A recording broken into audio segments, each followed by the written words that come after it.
All they have to do when they're ready is. So, what school vote have you had for many schools this year? Every year's a Powell's the new. only one that's given me any credit. Of course, I mean, all the others, these guys.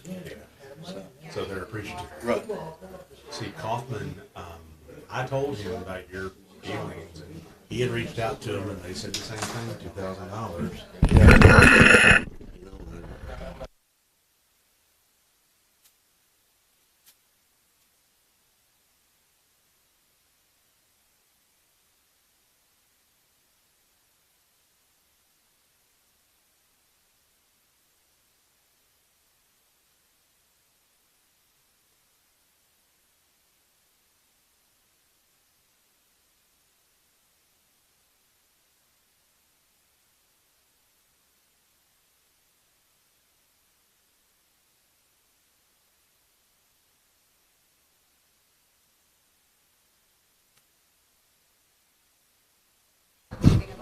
Mark.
Up here, but My top.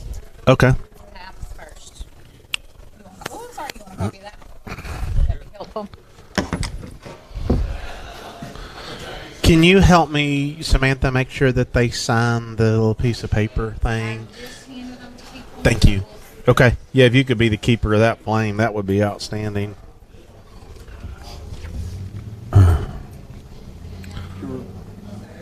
You're ready? All right, Tap says he's ready. He ain't dragging his feet this morning. He says let's do it. Go copy Thank you. that. All right, Mark, you need anything? Brad, you good? I'm good. We're good, man. Smile. You get his color right? Yep. He's real picky about that. His hair. Dee Dee said to me yesterday, we were at Waffle House, we had our grandson who's 4.5 now, and You might try to remember. okay. And she looks at me and she goes, "What is that on your eyes?" And I'm like, "It's called plexiderm. This is what happens when you're 54 years old. You gotta start doing things like helping the bags under your eyes." So there are those, they're called frownings. They're like natural patches. Okay. They're supposed to like, Okay. you're supposed to leave them on your skin for like 3 hours. I had them on my forehead the other night. I came out, my girls were like, "Did you cut your head? Is that a Band-Aid?" Yeah. Like, What "No, happened to you? Mine is getting We're on the air. old. and- Mike's hot, we're on the air. Tap, you're up, buddy. Go ahead. All right, so if we're on the air, are we on right now? So live television, for those of you who are watching, as we've got a list of schools right here. as E2 Sports is hosting us out this year for our kickoff to the football season. Travis Tapp's our first one. Do we have any makeup? Is there makeup for Travis's head? Anybody? Did you come by yourself? No players? I'm by myself. Okay, sounds good. No, that's fine. Let's get you a mic hooked up on you. We're just going to go right here. And we'll leave that right there. Travis Tapp, head coach at Harriman. First off, before we get rolling, I want us to go ahead and just break the ice of I was in the middle of a story over there with you and John Webb of Rockwood. Right. And I think it's a story worth telling. We got 10 minutes. And apparently I didn't realize that he was at Harriman wearing blue for a while. Oh, he until was? he got rescued by some van or something.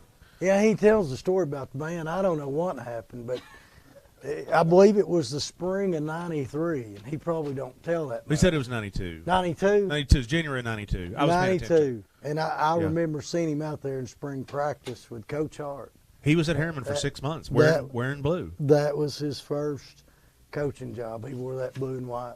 And he probably wouldn't tell that story. No, Not he's many going to people because know I'm going to that. ask him about it a little bit Oh, later. you By the way, make he's sure on. you ask He's John on. about He's on at 10:30. So for those of you, you'll hear the rest of the story, as Paul Harvey used to say, coming up at 10:30.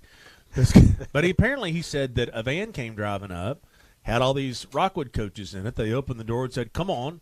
He jumped in, and that's how he escaped. Left Harriman and went over to Rockwood. Got him back home. He would never tell that he was at Harriman. He just Yeah, did. He just admitted it in there. But I brought it up. Well, no, this I is brought it true. up first. He didn't bring it up. He No, didn't bring it up. I brought up the story and threatened to tell it, but you just spilled the beans. Yeah, So at least now he'll see who started the conversation. Yeah, I know who's- who Coach Webb will get to. Who's here in a stirring minute. who's Right. stirring the pot? I'll promise you that. So your program, you've been there how long now as head coach? Oh gosh, you had to ask a trick question. 22 years, I believe. 22 years you've been the head Right. coach. How much do you love the community of Harriman? Because obviously, if you didn't, you wouldn't still be there. Oh, I love it. I mean, again, that's where I played ball. Okay. I mean, coming off that hill means something to me. Okay. You know, kids wearing that blue and white and taking pride in the community. Yeah. Harriman's a special place. I love the people. I love the community. Again, it truly means something to me to be the head coach at Harriman. It's something I take seriously. You know, I want those young men to come out and represent the community well. Again, because that's where I'm from. It's where I grew up. It's where I went to school. It's where I graduated high school Yeah. from. And, you know, with that being said, I think Roane County is something special because if you look, every school in the county, their head coach went to school there and played for that school. And again, it's really special. You know, had some really good years down. It doesn't matter. None of that matters to me. I love the kids. I love the community. As long as they play hard and represent Harriman well, that's what matters to me. It means a lot to me. You know, we can sit here and talk about football all we want, but at the end of the day, the high school career of a young man is a blip in time. It's a very short period of time. What lasts is the lessons that they learn from you and your staff and those people around you. Are there any stories of young men that have come through your program? Maybe been 15 years ago, maybe been 20 years ago. I'm going to ask this question in a long way so that you have time to think about it and come up with somebody. But is there anybody that comes to mind that you are just extra proud of what they've accomplished in life, what they've overcome, what they've become, anything about that came through your program that you feel like maybe you had an impact on their life? You're still kind of looking at a blank stare. No, and I'm thinking back. I'm going all the way back to 1993. You know, and that's not. I wasn't at Harriman, but there's been so many young men that have come up through my program. But one of them's still right beside me. Okay. It's Coach Derek Stewart. He's my defensive coordinator. He was, when I was 22 years old, he was a little short guy, still is. I hate to say that on TV. Yeah, we don't grow once we become adults. Great, But anyway, yeah. Great guy. Played center as a freshman, started tough as a nail. And here he is now, still influencing kids, Yeah. still by my side. He's a pastor at a church. I mean, the guy has just, he's done well for himself, you know, throughout life. And Making a difference. making a difference for Yeah. kids. You know, the kids, you know, great line coach, sent guys out of Harriman D1 Okay. to go on and play line. Kids absolutely love the guy. And again, I don't know if I'd call it more like a brother or a son to me, but it means the world to me that he's still right there with me, you know, and former players. You know, I've got another one on staff, but again, there's so many guys that I could probably go back to. My memory's terrible, but it's getting bad. Okay, you know. well, I'm getting old, but yeah. there's a lot of guys that have done a lot of good things for themselves, our community, and all over. But you asking that, he just jumped out at me. We've been down there at the school since 7 o'clock this morning, you know, breaking down film, seeing what we need to correct from the jamboree, trying to get ready for Kingston. And, you know, the guy's always there for me. I really appreciate him. Well, football-wise, how many starters do you have back? Do you have much back? Okay, that was a bad look. I'm reading the nonverbal here. That was a bad reaction. We've got 5 seniors. We've got 5 seniors, and we've got maybe 3 or 4 starters back on each side. Is that what caused you to lose all your hair? That's a whole different story. You know, that started years ago. Years ago. But, you know, just watching, some kids are growing up. We're freshmen and sophomore heavy. 2 sophomore and a freshman quarterback who all took reps last night. Good news, bad news. Good, right. The No, bad news is they're young now. The good news is in a couple of years you'll have a bunch of experience. Right. Not a senior skill player, really. You got a lineman, Bryson Ellis, Chris Hart. You know, and I know I'm going to miss someone. Trenton Wright. Just a handful of seniors, Hakeem Gallagher. You know, just a handful. You know, I know there's one more, and again, I can't remember. My players know him, so I call half of them by the wrong name, so they'll know. I forget things, but yeah, we just got five seniors. So we're young, but that's, again, I've seen them, these scrimmages improve, and get better. So when you mention the youth that you've got, and you start out with Kingston and Brian, then there's that look again. Yeah. You know, Brian's a little bit bigger school. Oh, yeah. Obviously. Yeah. Brian, Pankey and his staff obviously do a good job, as your staff does. But how do you, with these kids that come out there, and last year they got you 51-0. Yeah. If you start off with a lump like that, how do you mentally and emotionally, with all your experience, visit with your kids and say, guys, let's get ready for Wartburg, who we beat last year 47-12? Right. We try not to, once that game's over on Friday night, we come in, we watch film, we correct things, we flush it, we don't look back. We don't look in the rear view. Yeah. You know, because there's nothing you can do from that one except get better, except correct things and get better and move forward. And that's what we try to do. Again, you know, it's a AAA school, it's a bigger program. You know, we'll have 38 kids dressed. They'll have 78 kids dressed. Here's what I would say. Be a little different. Here would say from where I sit, for whatever it's worth, is that's life. In Yes, all sir. honesty, Yeah. you know, there are times. I mean, I know this. I mean, there are times where you get knocked down, and it's kind of like, how do you learn from it? How do you get better? That's what I love about athletics. What I love about football is that there's nothing that really teaches young men more about life. There's no transfer portal in high school. At least there hasn't been. There's more of that now than there ever has been. You got an NIL working over here. You got E2 Sports forming you a NIL, so you can steal all the players from Pankey. You don't know what we're going to do over in Harriman with And the Webb. NIL. I mean, it's crazy. Can you over there. imagine if you started an NIL and you got all the players from Pankey and from Webb to come over to Harriman, and you started just – I'm just saying. Yeah, we got. Would you be up for and it? you're right. We got E2 down here, and we got all kinds of restaurants. So we may be working on some big things. I'm just saying. You never know. So we are up against it as far as our next team, which is Midway. So, Adam, if you want to wheel Midway in here. Hey, man, it's always good to see Thanks. you. I enjoy getting together with you and visiting with you. I wish you luck this year. I appreciate you coming down doing this coaching show. I know again, means a lot to the communities around, the coaches coming Yeah. down and talking to you. So we really appreciate So it. is the region's a little different for you? It is. Rockwood's in now.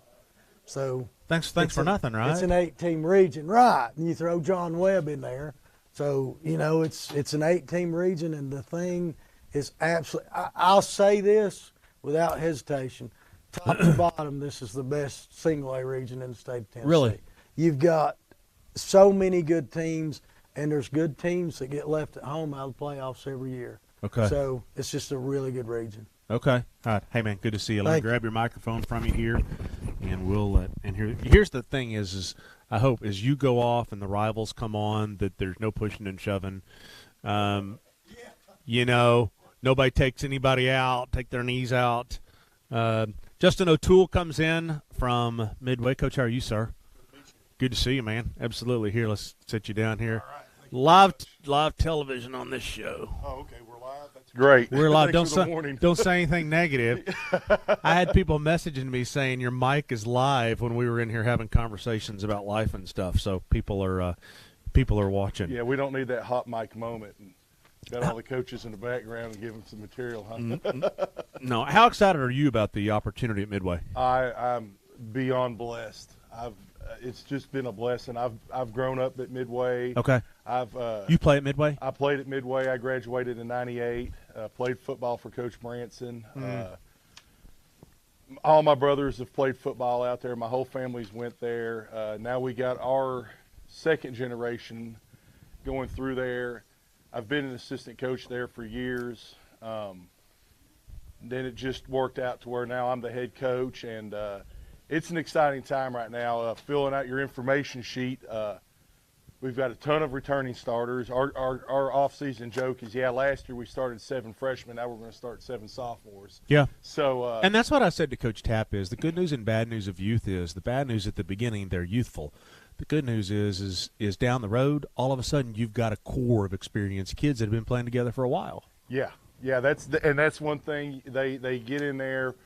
They're learning the weight room well. They learned it a little bit last year. Now they've taken the next step in the weight room, offensively and defensively.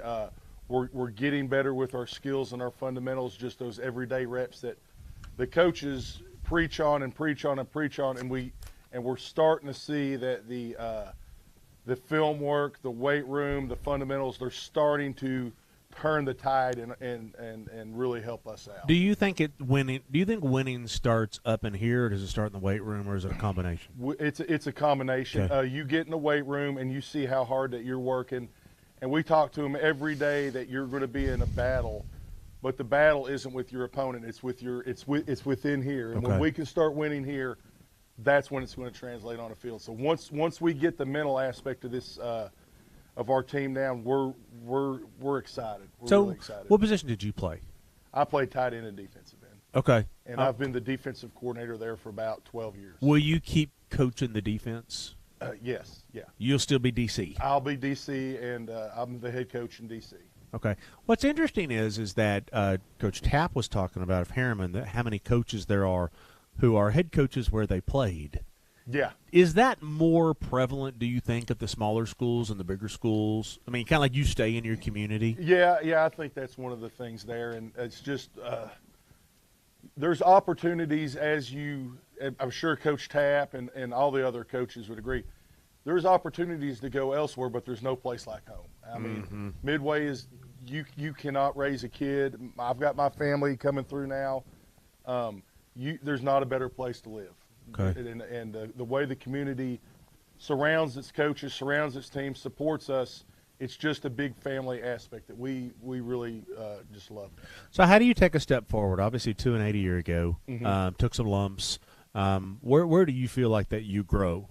Well, we've done a really good job getting lucky, and we've picked up a couple good assistant coaches. Okay. And there's a gentleman by the name of Bill Satterfield, people may hear about, and he came on in the spring and helped us out, and just having him with his guidance to help me as a head coach has been invaluable. And I always catch myself in practice, in scrimmages, and even last night in the Jamboree, going to coach for advice. Okay. And it's just a blessing to have him down there, and the kids just love him.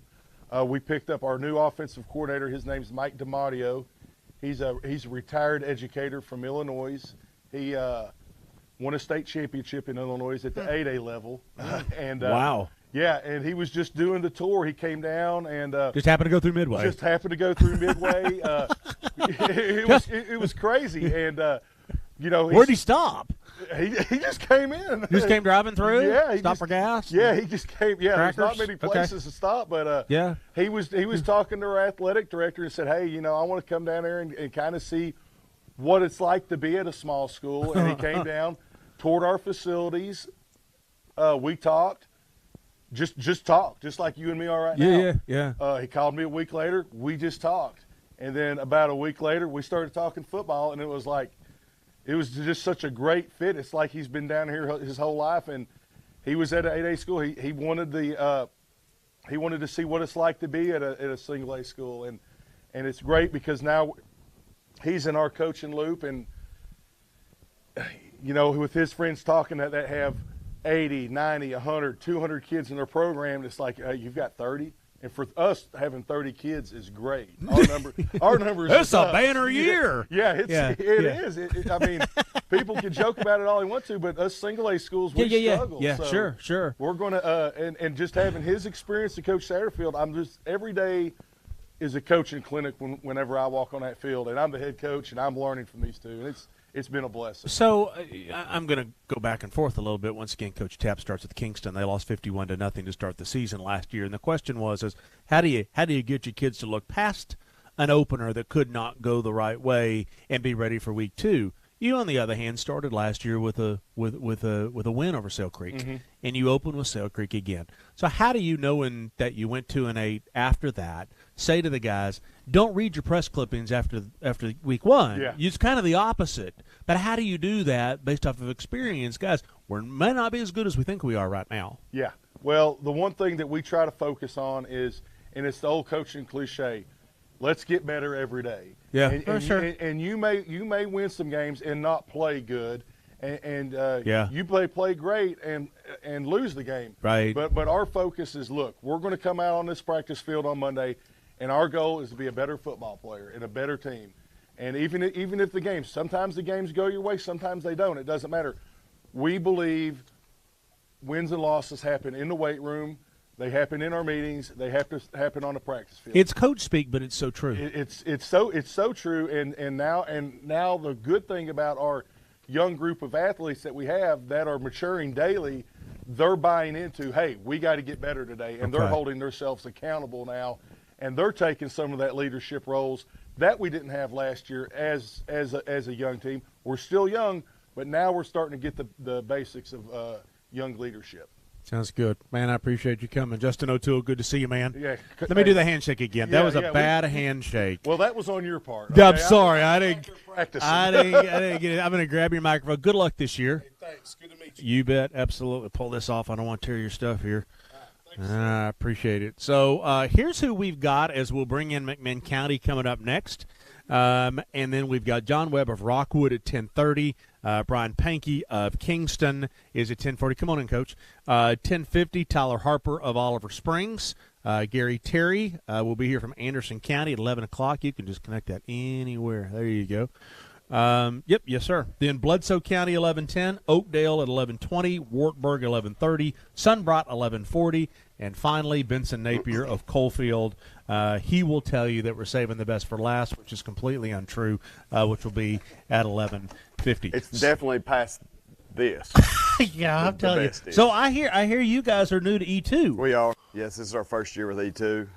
Welcome aboard. transitioning in, and yeah, glad to be here. Yeah. I didn't know exactly what we were doing here today, so now I know. This is a fun little.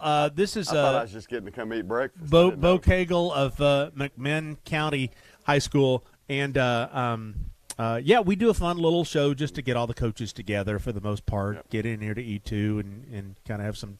How much fun is it for you right now? Just feeling that football season is here. Because for me, the other night at the Jamboree, it just feels good to be back in football. Yeah, I mean I've been doing it for a long time, and you know, in the off season, you like the off season, but once it gets going, Yeah. you're like, oh yeah, I know why I do it now. So it's Yeah. it's a lot of fun being around the kids, having some excitement in the community, and you know, the players, they work all season just for, you know, a few opportunities to get to play on Sure. Friday, just a few. So they have a good time with it. Most of the folks that are watching this right now are obviously in kind of the Knoxville area, Anderson County, Roane County, but we've heard about McMinn County for a number of years because our teams run into your teams a lot. Oak Ridge runs into McMinn County. Tell us about the community of McMinn County Yeah. and why you've had the success you've had.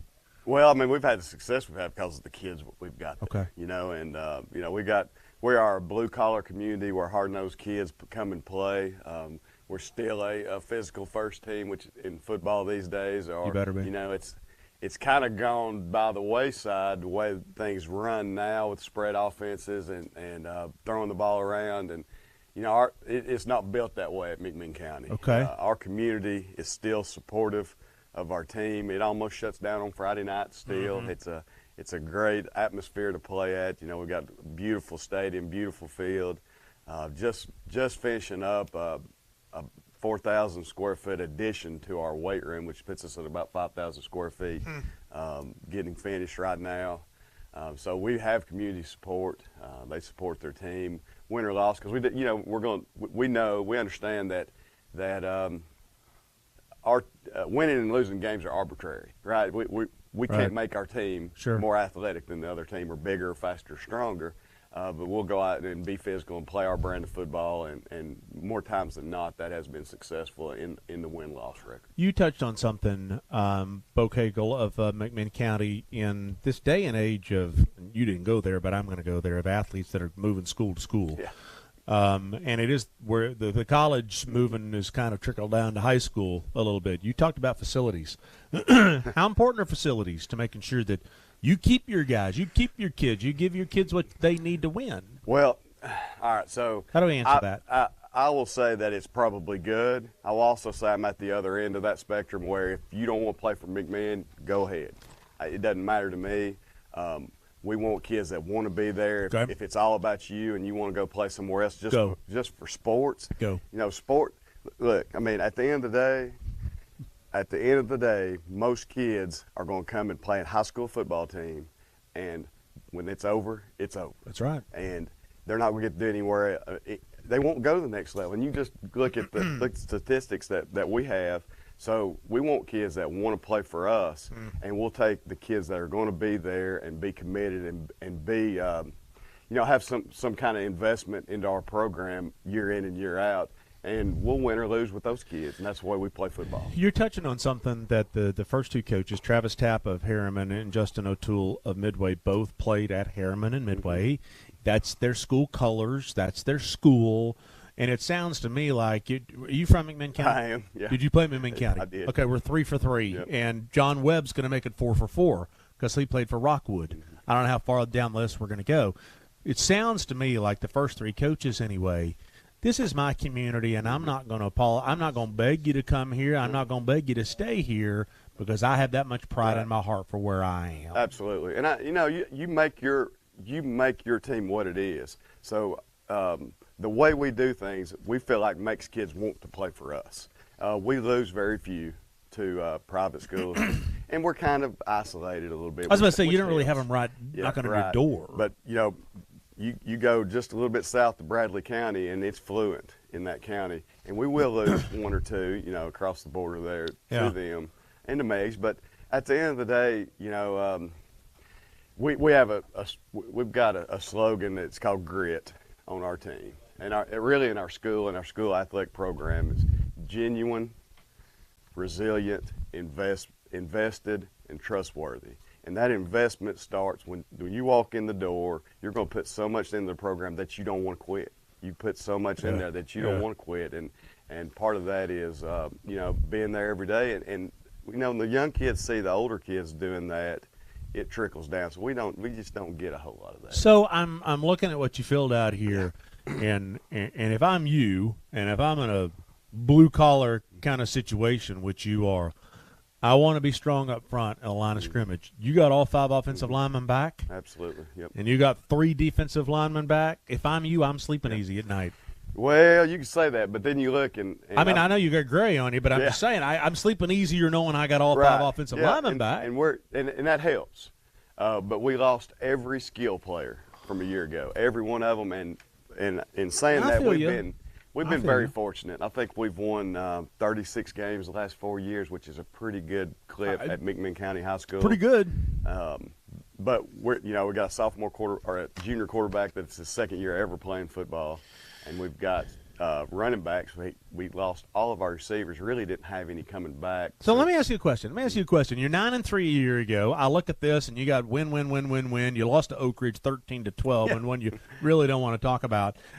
If you had your choice, just think about it for a second. If you had your choice, if you could have all your skill position players back and no returning offensive linemen, or all returning offensive linemen back and no skill position back, which would you choose? I'll still probably choose a skill. Would you really? I would, yeah, because you can make things happen up front. I believe we can. Okay, you I can mean, develop, I feel you. I'm just I saying. feel like you can develop linemen. Yeah, We can yeah, do that. well, yeah, But yeah. either way, I don't want to not have I don't any want. of- yeah, I want them all back. Yeah, well, sure. I want her. I'm selfish, you know. But if you have the entire offensive lineman back, boy, they make Yeah, it they makes make things a little easier. mediocre running backs look They good. They can, but a great speed will make a mediocre line look good too. You know what I mean? Well, you've had a lot of success there, obviously, and do you feel like this is the kind of team? I mean, you only lost to Cleveland 6-3. Bradley Central. I mean, he's got things. Of course, he's kind of loaded Yeah, this year. they're loaded. Again, too. They're You got absolutely that boo loaded, yeah. kid. I'm just saying. I feel like that. You feel like if those skill position players come through, you've got a chance to make. Some Yeah, and I noise. think we are in a gauntlet, and we started with our scrimmages, and it's 6 weeks of I mean just getting after it. 'Cause we Yeah. had Boyd Buchanan, Red Bank, Anderson County, and then we go into the season with Bradley, Cleveland, Tyner, all in a row. So that's 6 weeks in a row, and we're looking at halfway through the season. Now That's we're right. getting into our You region. were at Anderson County a week or Yes. so because I was over there watching that. I remember. So Yeah. it's we're in a gauntlet, You and got a good-looking group, man. well, You really do. I mean, the coaching staff could use some work, but I mean, well, the understand that. players. Yeah, I'm just saying, hey, man, good to see you. thank you. Appreciate you coming out. Thank you. Welcome aboard out here. I'm going to unplug you here. John Webb's over here, making noise and demanding that we get him in and out real quick. So good to see you, man. Take care. All right. Sounds good. All right. McMinn County, once again, 9-3 a year ago as John Webb comes in from Rockwood. Close losses to Cleveland. Lost to Cleveland by 3, lost to Oak Ridge by 1. The only loss that they had that was not a great loss was Bradley Central, 42-24. Okay, so a coach who's moving on down. Most times they say moving on up, but you're moving on down, right? Yeah, sure are. Explain what I mean by moving on down. John Webb over at Rockwood. Well, we've been, in Double-A for as long as I can ever remember, and obviously, this year we're moving down to Single-A for the first time. And By the way, that region looks fun. I tell you what, it's going to be very competitive. Coalfield, Greenback, Harriman, Midway, Oakdale, Oliver Springs, Sunbright, and Rockwood. Mm-hmm. You come into this, and everybody's already pointing to Week 11. I know. Here you go. Oh, we got to take care of the first one. I get it. I understand that. But I'm saying. I'll just answer it best. I hope they're right. I They really say do. Rockwood I really do. Coalfield, I hope Week they're right. 11 could be something for Monday Night Football. I hope they're right. That's all I'm going to say about it. You told me, though, and I look at your returning starters, you have 4 back on offense, 5 on defense, and I asked you how good you thought you would be, and you said, boy, we're young. We are. We've got a lot of youth and a lot of inexperience. It's a building process right now for us, Okay. and it's a long ways to the end of the season. And that's Sure. what we're kind of counting on. We're trying to get better. Week in, Sophomores or week out. juniors by then. Yeah, we hope so. Freshmen or we're sophomores. hoping they go that way. By this next Friday night when we go to Oneida. But you never know what's going to happen as far as that goes. You never know. Hey, before we do too much football talk, I don't want to lose the opportunity to get back to the story. I asked Travis Tapp about the conversation that you are laughing already, about the conversation of you being rescued from Harriman. and that in 1992 you did wear the blue and white of Harriman for about 6 months, and then you were rescued via some kind of a van that transported you from Harriman over to Rockwood. I need you to explain that story. Well, obviously, I lived in Rockwood and born and raised, grew up, played ball there, all that stuff, and I was working at Harriman High School. And Do you feel dirty putting on the blue? Nah, Had to go take a shower every night to wash it off? Okay. I think I had one Harriman T-shirt and one hat. That's all they gave me. Anyway, keep going about the van. Yeah. Anyways, I was playing softball down here at the local Flour Mill Flats, and was walking out to my car, and all of a sudden a big conversion van, one of them big custom conversion Was it vans. white? No, it wasn't white. Oh, okay. All right, keep He going. pulled up next to me, and all of a sudden the door opened, and there's all the Rockwood coaches, and they said, "Get in." And the rest is history. Let's just say. Are you legitimate about this, or is this something you've made up? No. I wouldn't make that up. I promise you. Call Mark Pemberton down at Ray County. Oh, yeah, I'm sure Mark he'll was- take my Mark phone was call. ahead. But Mark- anyway, you opened, and they said get in, and you did. I got in, yes. What were And, you wearing? Were you wearing? I was in softball outfit. Oh, I you just weren't got wearing finished- blue at the no, time? No, Okay. I was playing for somebody. And, Did they hire you like right outside the yeah, softball field? that was the whole thing. They wanted me. There was a position opened up. They wanted me to come back, and I'm gonna be honest with you, it was a tough decision. Being right out of college, getting my first opportunity to do something. I did enjoy my time there. I say that all the time. It was a good learning experience. Well, you made it sound to me like you ran over and jumped in the van. And Well, I shut the door jumped in the van because I across town. respected all those coaches here at Rockwood, and after all these years, it was probably a saving grace for me. But there's the shot. at There's the time- shot. There was right through downtown, across the river, past Scotty Dykes' office, all the way to Harriman. But at the time, though, it was a tough decision on my part I had to make, and I felt loyal because they gave me an opportunity. Sure. And I really enjoyed my time, and it's not about that. A lot of people that know me, they know how big that rivalry is, but it's not about anybody. I grew up about 4 blocks behind us over here. My dad lived here, and Such I know a lot of respect. You beat people- them. You beat them 47-0 last year. So such respect. Well, okay, you're saying all that. I'm just saying. Okay, so you lost a bunch of starters. You got some youngsters back. Where are you? You wake up in the middle of the night, as we do this time of year. In a cold sweat. Yeah. What wakes you up in a cold sweat about a position on your team? And you're not calling anybody out, but you're like, I really need those position kids to grow up quickly. Well, I mean, it's all over. We've got a couple of sophomore offensive linemen, and I've got several freshmen and sophomore backs. Okay. I've got one junior and one senior basically in the backfield right now, and Where do you feel the best? I really feel good about it. I'm not going to sit here and lie. These kids are working extremely hard. Okay. They do have some talent. Where are you the It's, strongest? Let's say offensive line, because I do have a couple senior offensive Okay. linemen. And that's got a lot of experience. And Okay. but it's still going to be a growing, building process throughout the year. I want to pose you a question that I posed to Bo Cagle of McMinn County just a second ago, and while this doesn't fit you, it fit his program, but I'm curious to know your answer and your opinion of this. I asked him, I said, if you had your choice, would you rather have, here's the two options, all of your line of scrimmages back, and you lost all your skill position players, or you have all your skill position players back, and you've lost all your linemen. Which would you choose? Yeah, that's a tough question. That really is. Because see, and I'll tell you why I asked the question, because he's got his entire offensive line back. Yeah. He's got all 5 of them, and has all new skill position players. I'm just curious. He gave me an answer. I'm going to say offensive line. You'd prefer to have them all yeah, back. and here's the reason I say that is because it's me and you could run through it if it's open. Kind of what I said. He chose the skill position players because he said they can mask bad offensive linemen.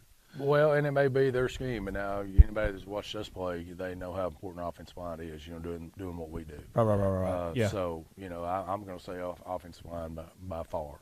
Really and truly, I truly believe that. So, again, we go to the old adage.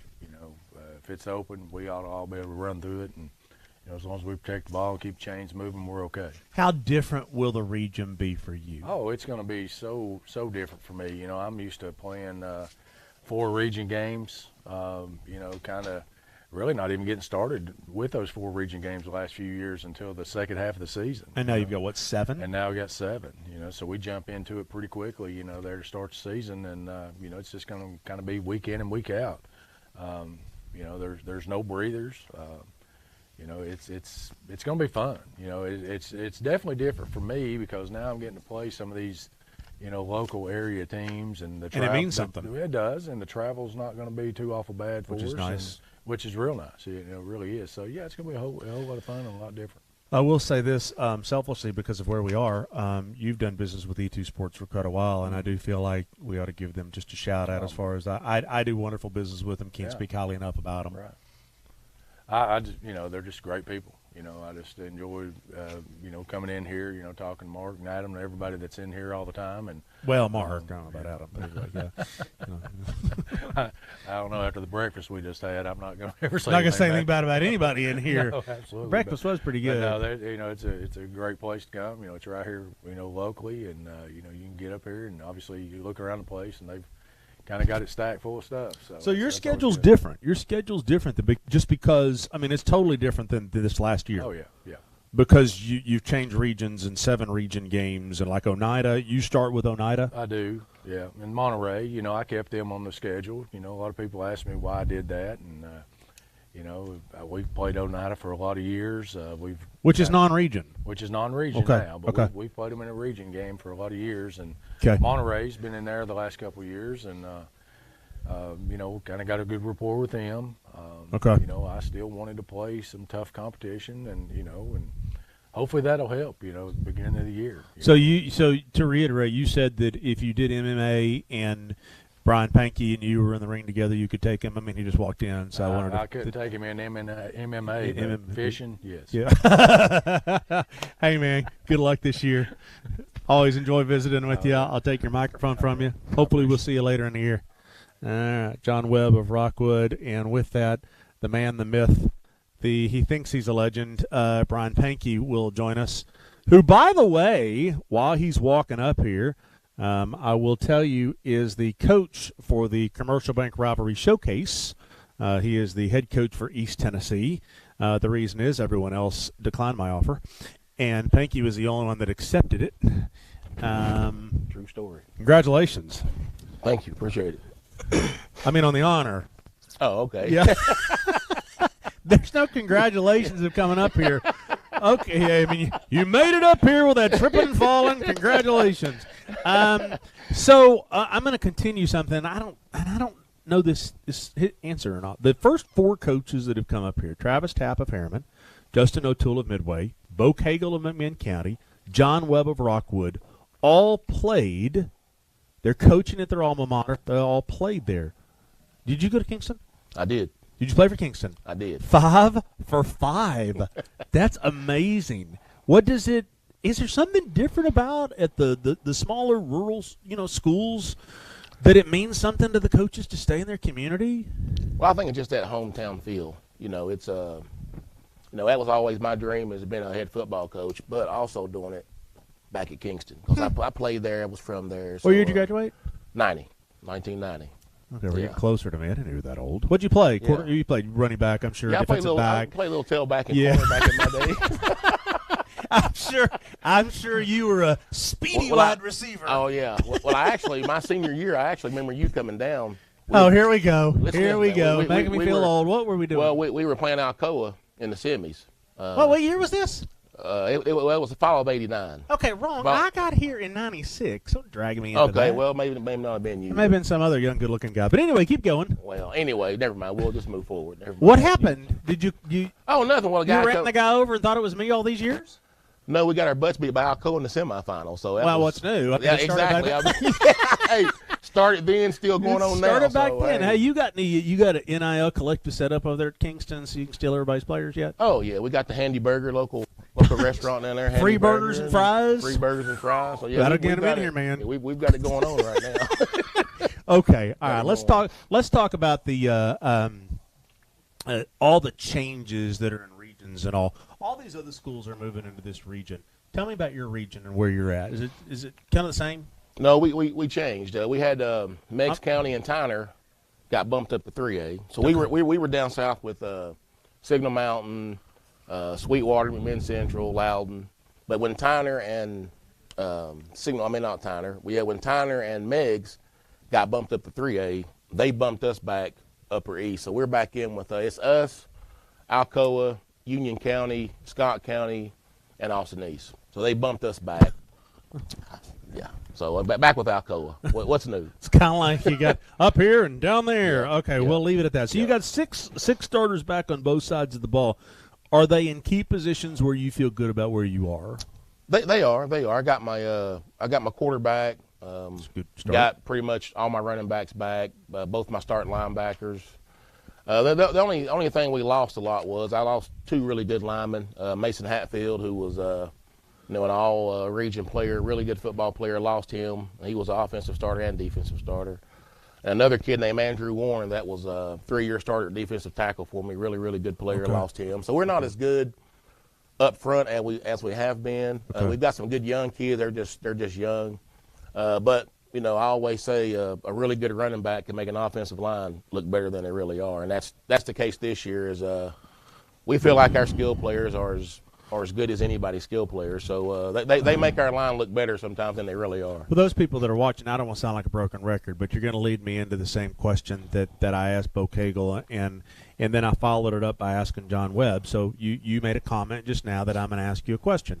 Bo Cagle at McMinn County has got his entire offensive line back, lost all of his skill position players. So I asked him the question, as a head coach, if you had your choice, would you rather have all of your offensive line back and no skill position players back? Or would you rather have all of your skill position players back and no offensive linemen back? They both gave me different answers. I'm curious to know what your answer would be on that football head coaching dilemma. Well, in this case, I'd rather have all my skill players back. Why? Just because I think if you have a really good skill player and athletes, they can make things happen that nobody else can. And that's what Bo Cagle said. And I have, I've got 3 guys that, they're home run hitters. So if you miss a tackle, you do now. I do now. All 3 of them they can take it to the house. And even though I love having a great offensive line, sometimes when you block people, sometimes you'll have a running back that still can't make the cuts that he needs to. So I'd rather have great skill and just an okay offensive line. So how many offensive linemen do you have back? 2? Two starting back? Yeah. So you're pretty well sprinkled in. Defensively, where are you at defensively? Defensively, we have both my defensive ends are back. 2 of my linebackers are back, and 2 of my defensive backs are back. So we're kind of, we sprinkled in some new guys. The guys we have in there that are new, both of them are sophomores. They're going to be really good players, but they're just green right now. So they'll get better as the season goes. But it's going to take them. It's going to take them a few weeks. I could be totally wrong on this, and if I am, just give me the same look that Scotty Dykes and Quiet Hugh Graham give me all the time. As long as the looks my wife gives me. Don't you have a boy or boys? I have daughters, not any boys. You have all girls. I have a girl, yeah. Oh, yeah. You have one girl. I don't know why I thought if you. Well, no, I've got a bunch of nephews that's played here and played for me over here at Kingston. But you don't have any that are in Little League that are upcoming? And the reason I'm asking this is how important is it for a school, especially where you are, to have that feeder system? It's very important, and we're fortunate. We have a Kingston Optimist Club does a good job of having a lot of kids out, and then of course this year our middle school team has over 55 kids. Wow. And then I think this year I had 14 freshmen come in. So it's really important that we do that because it's so much other stuff going on. These kids can lose interest. So with the middle school, do you, as the head coach of the high school, do you go and interact with the middle school and be there for their games and love on them and make sure that they're going to stick with you? Well, I see them every day because they practice. When we're walking off the practice field, they're walking on the practice field. And their head coach is also my offensive line coach, Coach T.J. Sieber. So he's the middle school head coach, coaches for me. So I see those kids every day, and sometimes I'll stand over there and, just cut up with them and, talk to them. And you ever go out and work with them at all? Or Yeah. We go out. And matter of fact, my defensive back coach is their defensive coordinator. So sometimes I'll go over there and just stand and watch just to see what they're doing, just make sure the the lingo, the language is the same. So when they get to high school and I say loop strong or whatever it is, they already know what it means. Do you ever have a day where the middle school gets to practice with the varsity guys? We don't. We do not. But we do Would have. that not be cool? It would be cool. We do have a day where they get to come out and actually listen in on the huddle, listen to the defensive calls, get to go through, like in the spring, I'll bring them out, let them go through drills with us, just, you know. I mean, I'm not saying go bowl in the ring and stick it Oh, with yeah, high school yeah, kids. yeah. I'm not saying that. I'm just saying, you know, to have them come out and be elbow to elbow and kind of get a feel for it. And I don't know. I'm not trying to tell you what to do. Well, we just try to have them around as much as we can. Try to anyway. So. I mean, if you want to, you know, take Adam here from E2 and stick him bowl in the ring and let the kids have a shot at him, I'm all for it. And so would his wife Samantha, and their daughters. Well, she's the meanest one here, so I'm not messing with her. Oh my gosh, she's the meanest one here. And so. your prices just went up. Well, she takes care of me on my hat. She's my hat lady, so she takes care of me. So. I got it. Hey man, nothing bad to say about her. Good to see you. Appreciate By the way, man. once again, looking forward to Rivalry Showcase. You being the head coach for East Tennessee. Who's on your staff for the All-Star game? Bunch of people. Coach Scotty Dykes, he's on there. Coach Webb, Coach Rang from Oak Ridge. We've got a bunch. We got a few. We're still working on a few, but we're still working on. We're them, still yeah. working on. We're collecting them. We're one getting and them. one. All right, man. Good to see you. Let me grab Thank your microphone from you here. I'll hold that. We'll talk to you soon. So we've gone 5 for 5 in my little question. Tyler Harper from Oliver Springs is coming in, and how are you, man? Appreciate it. Oh, goodness gracious. Here's the one that's got the most returning starters, so thus he's got the highest expectations. Tyler Harper. Lord. So I asked each of the first 5 coaches, and I'm told by Brad Jones over here, who's the grand poobah of BBB 12 TV, that I asked all of the first 5 coaches who were Travis Tabb of Harriman, Justin O'Toole of Midway, Bo Cagle of McMinn County, John Webb of Rockwood, Brian Pankey of Kingston. All 5 are coaching their alma mater and played for their alma mater. Number 6 is here. 6 for 6. Yeah, 6 for 6. Speedy wide receiver. Yeah. Where are you? You know, I was a burner back in the day. Where are you? What year did you graduate? 2010. Okay, here we go. Talk about making me feel old. 2010. Yep. Unbelievable. So how big of an honor is it for you to be the head coach wearing the purple and yellow? Absolutely. Every day I tell anyone in the community that I communicate with, man, I'm blessed to be in this position. Yeah. It's an honor. It's a privilege. Every time I get to take that team onto the field, it does something for my heart that people can't understand it. Can't understand it, yeah. Unless you've worn the colors. Now, I asked each of the coaches to fill out just a little quick sheet here of school, head coach, players that are here today, which you came by yourself. Yeah. We haven't any players here, by the way, which is, I see one out there.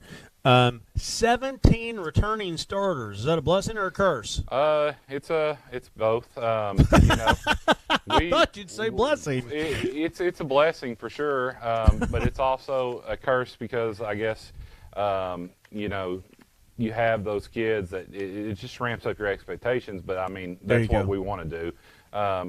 You know, we've ramped up our expectations in the program, so you know, it's one of those things that you got to lock in and you know, be ready to make a run, and that's what we're trying to do. Whew! Open out South Pitt. Absolutely. Come on now. Hey, a lot of people. I've had that question, that kind of reaction, pretty much all off season. Whew. Did you do it on purpose, or is this an accident? Yeah. Coach Stone and I put it together. Actually, we ended up sitting beside each other at a game, and Tennessee and Kentucky last year, college football game. And there's a blackout game, so you didn't know who you were talking to. So of course Tennessee ended up running off with it, and we kind of put it together in the second half of the game. And it's something that I have challenged myself. It's my first time being able to set the schedule, and I wanted to give my kids motivation. 3 things. Number 1, I was looking for some way to schedule an opponent that would make us better, whether we won or lost. I think South Pittsburgh does that. Sure they do.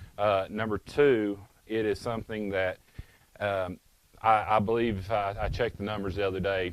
they've played in the last 25 years. South Pittsburgh has played in the single A state championship 9 times and won it 5 times. So you wanted a barometer. I wanted a barometer. I've been speaking since I took the program that I want to be in the top 5 programs in the state, and I don't know if any other program that's more in the top 5 consistently every year. You either have to beat South Pittsburgh to go to the state championship, or you get beat by South Pittsburgh and they win the state championship. Either way. So if there's something you're going to measure yourself. And then the last thing, I wanted to make sure my kids had a fun environment. Whenever we went somewhere, whenever we had to make that road trip in this either this year or next year on the schedule, I wanted to make sure they had a fun environment. And I've my whole life I've heard about the pirate ship they come off of and the fireworks going off, and I don't think if there's a better environment to put our kids in. So you've never been to a game there? You've heard about it? I've never been. I've never played, coached, or been a fan at a game there. So you worked this deal while Tennessee was we worked a lot the of crap it, yeah. out of Kentucky. Yeah, we worked a lot of it while that was going on. Yeah. Well, who was doing more selling in this conversation? You or South Pitt? I think who started it? He mentioned something to me, and it kind of got my competitive juices flowing. He said I can see that in your eyes. He said that they're only one out of region 1A school in the past 20 years or something. And that was in 2019, 2020. Only Dresden. one other coach was willing to listen to me. me. And so he was talking about how he had to play private schools and all that. And so, long story short, I was like, if there's something that speaks out to our community that I'm ready to be for real, this is something that will speak out to our community. I'll tell you this, having the conversation here makes me want to run through a brick wall just because you're right. The motivation, it's got a value.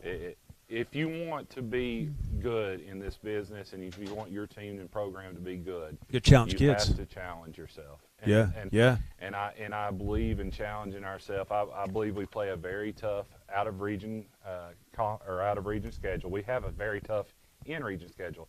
We have Cofield, Greenback, all teams that have played in the state championship just in our region in the last 10 years. You have Rockwood coming in that is going to be a very, very tough team. They've been in the semifinals a couple times in the last 10 years. And they're moving down. You have Whitwell on our schedule, who won the state championship in single A back in 2017 or 18. I called that game. You have South Pittsburgh, who won the state championship back in 2021, who's played in it, all those times. So if you're looking at our schedule, you see tough opponents. Then you got Kingston in a non-region game, who is a county game, but it's a tough football game every year for us. So your point is to your kids, if we're going to get where we're trying to go and we're going to have the resume that those teams have that you've just mentioned, we have to play them and have to figure out how to get where they are. Yeah, and that's what it is. I tell my kids this every day, and if they're watching, they're gonna laugh, whatever. They're gonna say, ha, ha, ha, I'm so sick of hearing this, but we're chasing greatness, and it's not, we do 90%. We play 90% of the snaps right in the game, but we're chasing that 5 or 10% that we're not doing right, or we're chasing that 5 or 10% of practices. We don't have a good practice, whatever it may be. But that's what I preach every day, and I have a kid. I only have 29 kids on my football team, but I have 29 kids that are bought into what we're preaching, and I appreciate that every day. Well, you've got one less kid than Midway's got, because when Justin O'Toole told me he had 30, I laughed, and he goes, everybody wants to laugh about it, but it's not funny. No, it's what we've got. I wouldn't be disrespectful. No, I'm just saying. Absolutely not. It's where we're at. We've in the past few years we've lost some kids over rezoning in the Rome County District into our school. We've lost some kids, and it's hurt our numbers in our program. But I say all that to say I have 17 to 18 that I feel very comfortable with playing on Friday night. So how many of those go both ways? Out of those 17 starters, probably 5 or 6. 12 go both ways. I mean, or not 12 go both ways. 5 or 6 guys play both ways. Right. Yeah, 5 or 6 guys play both ways. But like our linebacking core is not. Our 3 linebackers are not on offense, which is nice, and our quarterback is not on defense. We have some. Our wide receivers turn around and our defensive backs, but our running back is not a linebacker, so it's kind of nice that we have some guys, and we're able to make some in-game adjustments for the first time since I've been at Oliver Springs. I was an assistant for 10 years roughly before I got the head coaching job, and it's been a long time since we've had this much depth and this much ability to actually make in-game adjustments on the fly. I think I remember a game you were playing. Now that we talk about it, and you may remember this, I don't know, but it was raining cats and dogs, and it was the football field. Look, y'all were playing at a bowl of chocolate ice cream. Oh yeah, we've done that a time or two. A time or four. Yeah, And was it fun for you as a speedy wide receiver back then, Yeah, or a lineman obviously? Yeah, but do you enjoy those kinds of games? Yeah. As a lineman, if you don't enjoy those kinds of games, you don't need need to get out. We talk to our kids about being physical all the time, but I always enjoyed trying to use other kids as a surfboard. Drive them into the ground and then slide a little bit on the mud. And get those jerseys all dirty. Yeah, oh yeah. As long as the front or back of my jersey was clean at the end of the game, I felt like I did my job. I got 2 minutes. I'm going to tell you a funny, quick story. And I wasn't the football player you were, okay? And I played in Texas, and the quarterback the quarterback in front was a 5A school, which the 5A is as big as they got, and the guy in front of me started at Texas Tech at quarterback for 3 years, so I was the backup quarterback. So here we were sophomore, and I didn't get in the game. It'd been raining the whole game. My best friend and I, our uniforms were white. Yeah. Okay, so everybody had muddy jerseys except me and this other kid. And so when the game was over, this is a true story. We were walking off the sideline. We had to walk through all the cheerleaders that were lined up. You went through the cheerleaders, and then you went past all the fans of the locker room. And I don't remember which one said it. I'm going to be darned if we're going to walk through with the only 2 dudes in white uniforms. So in the 2 minutes to go, we got on the ground, we rolled around on the sideline, got all muddy, took our helmets off, and walked through the cheerleaders. Yeah. And I was not the player you were. Well, you made a smart choice in that moment, though. It was my first business decision. Yeah, that's a great and business it worked decision. out, man. Hey, Tyler, good to see you, man. Good to see you. Hey, good luck to you. You motivate me, and I know you motivate your kids. I'm anxious to see how you do. I appreciate it, Mark. Sounds good, Thank brother. you. All right, let me do this. The Don King of high school football is stepping in next. That's one Gary Terry at Anderson County High School. And we're going to end the streak here, by the way. I hope we didn't go off the air. We'll end the streak right here. GT, did you go to Anderson County High School? Okay, good. This ends the streak. Okay, well, then we're going to put an asterisk by it. Yeah, that is true. That is true. Yeah. All right, Gary Terry steps in here. Hey, brother. You can shop all you want. All right. Are we good, Brad? We good? Hey, thanks for messaging me, by the way, earlier. Mark, your mic's on. I'm ready to go. Gary Terry is athletic director over at Anderson County. First off, congratulations on what was a spectacular year. Where's the trophy? Yeah, I usually carry it around with me. I've had a great winter time, springtime, getting lots of pictures with lots of folks in the community. It's been a real treat to take that trophy around and celebrate with the folks that give so much to our program. Here's what I'm going to do. I'm going to take a picture while we're on the air. And this is, hang on, do it again. There you go. I'm going to send this to Tim Elrod of OEB and say he forgot the trophy. Because I've had it all over Knoxville. Yeah. I got my name on, or my picture on the Wall of Fame at Pete's Restaurant downtown. Oh, I know. That's where we go. Yeah. And then I saw your wife had a post on Facebook about y'all went to the beach. Yeah. And I responded, and I said, no trophy on the beach? She said he tried to bring it, but I wouldn't. The airlines, they got that baggage. Wouldn't let him. They got dinged up. Go, yeah. How do you come off of cloud nine of what last year was, because you had spent so many years running into Greenville or Elizabeth year after year after year, and then last year you didn't just kind of knock the door down. I mean, you just knocked the wall down and went right on through. Yeah. How do you come down off of cloud nine knowing that you achieved what you did? Right. I don't know that we have really. Coach Gillum, we talked about it just the other day, and we still get that feeling, when you walk by and see that trophy, or when you think about, special. A memory comes back to you of a game.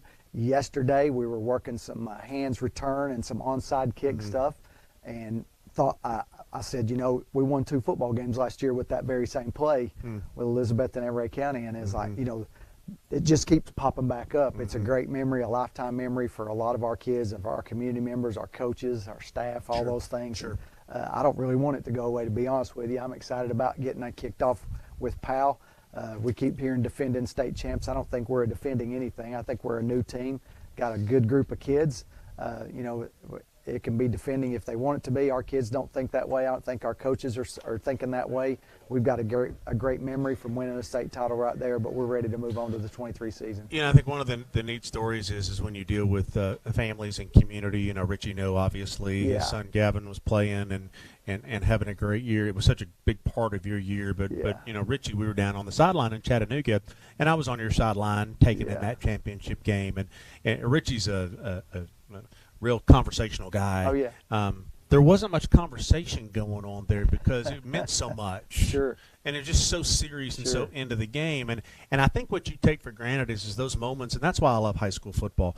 You take for granted those special moments like that really do last the rest of your life. Yeah, Richie, I just got a text from him a minute ago. He's at Navy right now at practice.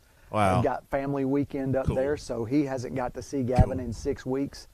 No contact, no phone calls. And they're tight, so that's been tough. Yeah, and so he took the whole family up there, and they're watching practice here in just a few minutes. So let's talk about your team this year. I know Ryan Moog went down with a knee injury, I guess, in that championship game, wasn't it? Yeah, Ryan. Nick, his older brother, great football player. Going to be at Maryville College this year for his 5th year up there. His COVID year, he's going to get at Maryville College this year, so we're excited to see Ryan play up there. Nick, it's kind of like the Heltons at Central. They're they're over and over and over again. Okay, so the Mood, Nick, got hurt in the championship game, correct? And then when he hurt his knee, he's rehabbed. Where is he now? Top notch. Is he good? So there's 2 different types of surgery you can do with that type of injury. You can get the piece off your hip and you get 2 injuries then because you got to recover from. Was it ACL? ACL. And you can also now they do a thing with a cadaver. A piece. They can take a cadaver. That's where you ACL. came into the mix. Yes, we got a cadaver ACL. Put that into Nick. I think he has recovered much quicker than he did the first time. Yes, he got a new knee basically, and he got a much quicker recovery time, and he feels like he's faster. He feels like he moves better with it than the first time he did. This is his second one, so he feels a lot better about this surgery than he did the first one. And feels like the recovery time's been quicker, and he's just excited. He's had a great summer. He's been cleared all summer for contact. He was cleared in the spring to run. So he had his surgery late, probably February, something like that. He's cleared to run in so May. many jokes about that knee that I ready can to say go. that things aren't going your way. Oh, yeah. You know what I mean? A dead man walking. But anyway.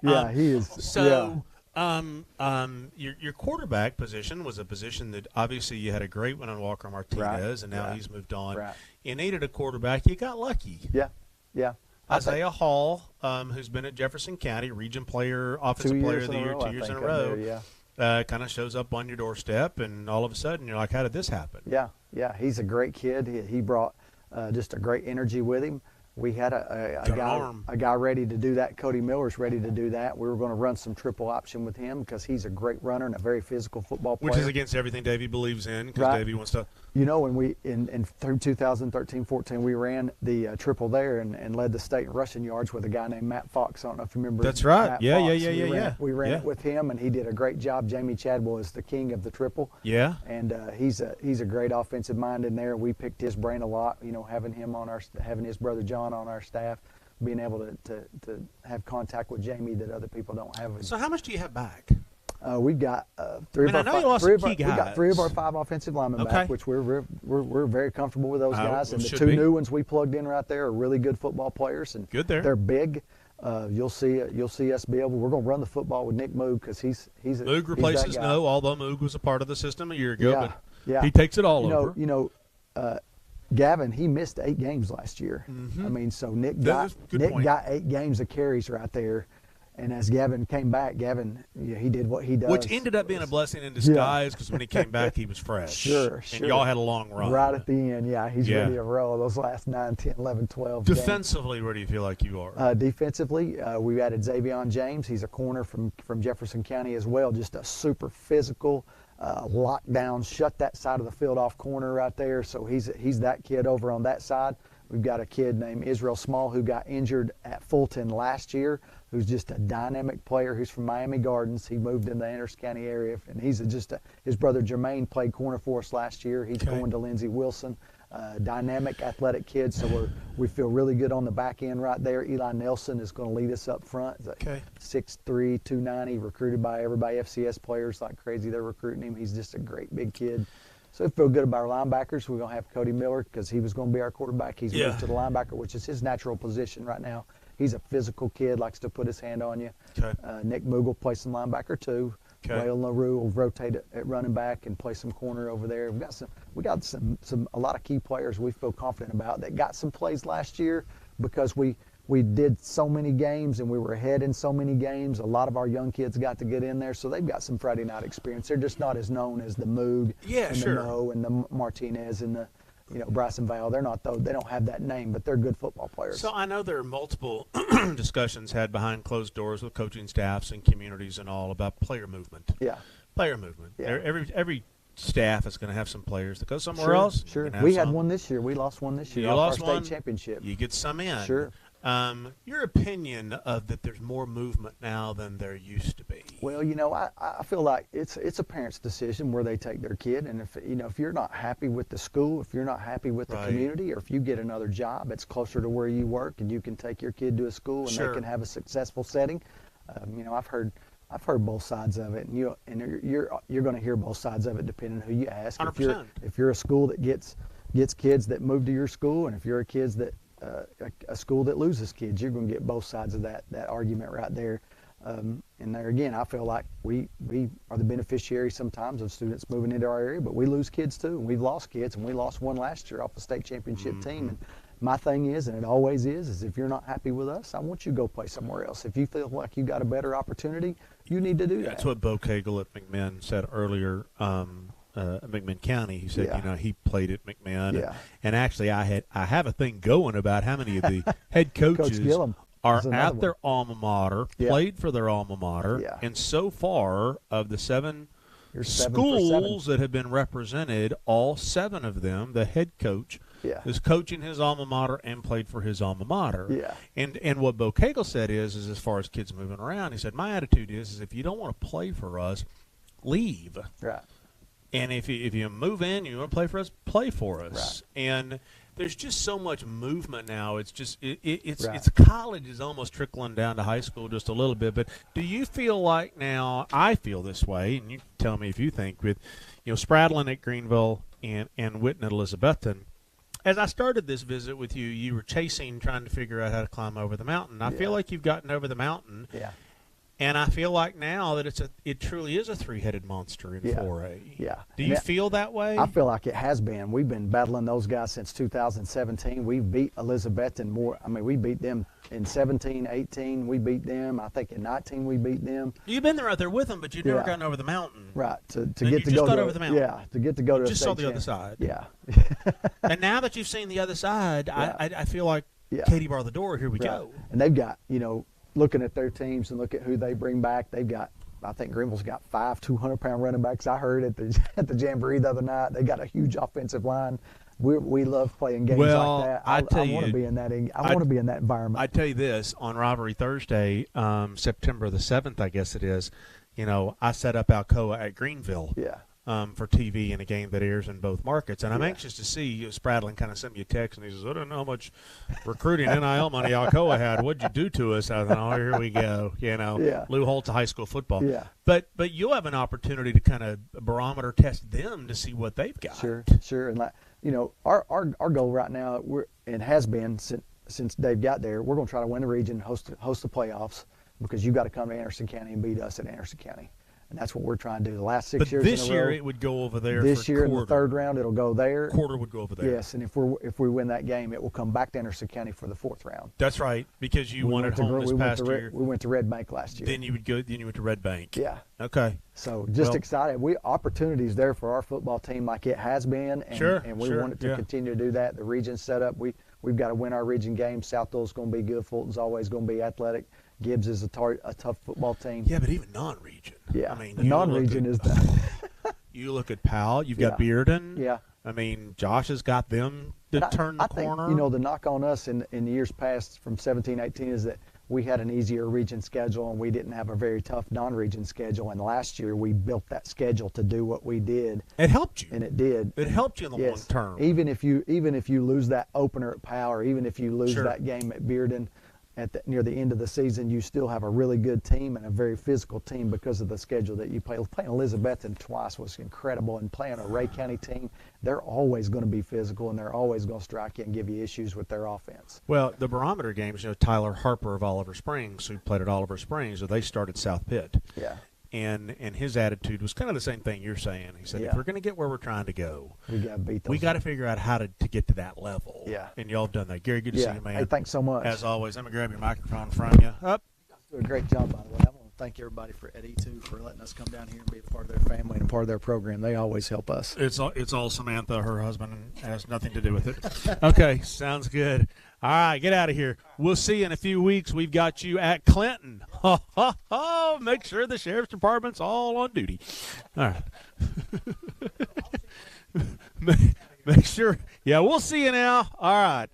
Here comes I was about to say this Bledsoe County's on the schedule next, and that is not Dwayne Tabor. All right, here comes. So we'll put Dustin, we'll put you down there, and Landon, we'll put you here.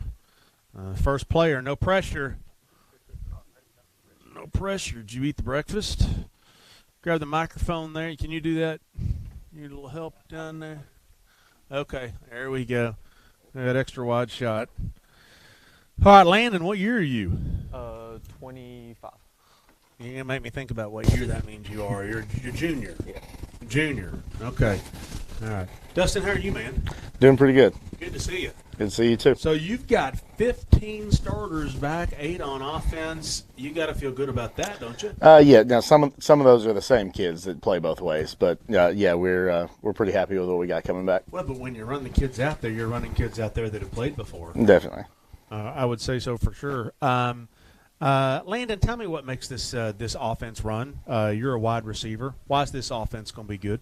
Well, we've all been friends since we were little. Okay. So we know each other. We've played backyard football with each other, throwing around the football. That's Okay. what we do. We just throw it around. Okay. So of the 8 that are back, how many are skill position players that are the guys you've been throwing the ball with? All of us. We lost one receiver. Quarterback's back. Quarterback, wideouts, slots, running backs. Everybody's been playing with each other. Dustin, offensive lineman, how many are back? 4 of the 5. You got everybody back. We were retiring a lot. That's why you're smiling. Yeah, we were a really young team last year. We started a whole bunch of sophomores and a few juniors, and now we're still don't have that many seniors. But the ones that we do have now are have had a year in the system, and then we got a really big junior class. I asked a question earlier. I've asked it a couple times. I'm going to ask you the same question. If you had your choice of all offensive linemen back and no skill position players, or all skill position players back and no returning offensive linemen, which would you choose? Get one or the other. See, I think you gotta have a good mix. No, that's not the question. I know. In high school football, one or the other. If you had to have one or the other, Be careful what you say, Coach. probably skill position. that you would want back. Right. How come? The type of offense that we run.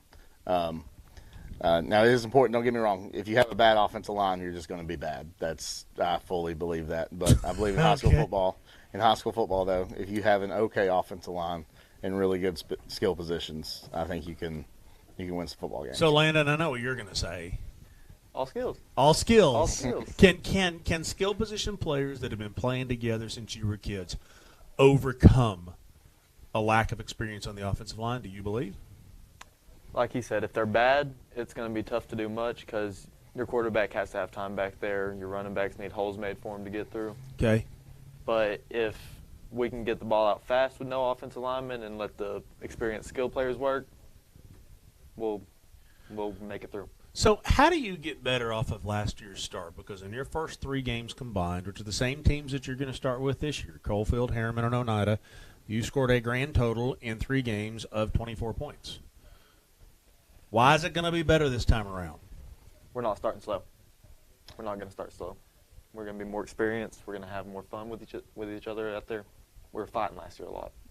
All right. You're taking some breaths, ready to say something. So go ahead, Coach. If you look after the fourth game of the year last year, the real big turning point for us is when it was our quarterback's first time ever starting. Okay. And, okay. The previous coaches before that, they ran a really run heavy style of offense. So you were making a big transition. Yeah, big transition. First, he was the starting quarterback the year before. He got hurt in the very first game, missed the entire season. So really, that was his first real starts with us. And then once he got rolling later in the season, you put up 40 against Jellicoe, 26 on a loss to Rockwood, 50 against Sunbright. You hit a 2-run homer against Monterey, and that's all you squeezed out there. But then 43 against Pickett County. So the transition did kind of kick in about halfway through the season. Yeah, he once the quarterback got comfortable and everything kind of slowed down for him, stopped turning the football over as much, things got a lot better for us. Does the region stay the same for you? No, it changed quite a bit. We still have Onata and York. Okay. But then we added Polk County, Tellico Plains, and Bledsoe County. So it changed a lot. It changed a lot, yes. Okay. Bledsoe County coach in there? Yeah, he is, yes. Have you already talked to them? No, he just got here. No, I haven't. You didn't have a chance to glare at him, intimidate him, or anything like that? I'm just saying. So are most of the skill position players you say you've been throwing around since you were kids, you're a junior, are most of them juniors? Yeah. We got 3 of them are going into their senior year. Quarterback a senior? Mm-hmm. Okay. Quarterback and running backs are seniors. But everybody else, backup quarterback, and every single one of the other positions other than one of the wideouts is going in the junior year. What I'm getting from you, tell me if I'm reading this right, is that there are years for teams it's kind of that special year that everybody looks back and remembers. I feel like you've kind of got that group that can do that. Am I reading it right? Yeah. Yeah. Everybody's in the same class. We're all going to grow together, be better together. You follow that up, because that's a feeling that I'm getting. Oh yeah, it's definitely you can just tell, like in practice, just from the off-season workouts, there's just a different energy about everybody. Just different? Yeah, just a totally different energy, and that's part of that is the kids just buying into what we're doing. And is there more of a leadership that sometimes you're banging your head against the wall as a coach, trying to find the leaders and y'all need to be self-motivated? I don't feel like you feel like you're having to do that with this group. Not as much as last year. Still looking for somebody to kind of take over. It's kind of them as a group right now. I'm still looking he did lead Class 2A and he did lead Class 2A in receiving yards last year. So, how many yards? 1,069. Not that you were keeping track of your stats or anything, but 1,069. How many touchdowns? 9. You score a touchdown, do you spin the ball and get the 15-yard penalty, or what do you do? Is it worth it? No, I just kind of hand throw it the ball to the ref and walk off. Like Barry Sanders used to do. You knew who Barry Sanders was? Yeah. Okay, just making sure. I mean, he would score a touchdown, he'd hand it to the ref because he acted like he'd been there before. Yeah. So what's the goal for this year? You got numbers? No, I just want to get more than 4 wins in a season. We make playoffs, go farther than what we have been. In my high school, I've had a total of, I think, 5 or 6 wins in football. So I don't want to do that anymore. Total? 6 wins total. So you made the playoffs a year ago. No, we didn't. That was Pickett County an extra game? It was an extra game, yes. So when's the last time you've been in the playoffs at Wartburg? 2018, I believe, is the last time. 17-18 season? The 17-18 season is the last time they made the playoffs. It's also the last time they won a region game. 2017? 17 or 18. It's in there. Okay. So it's been a minute. Right.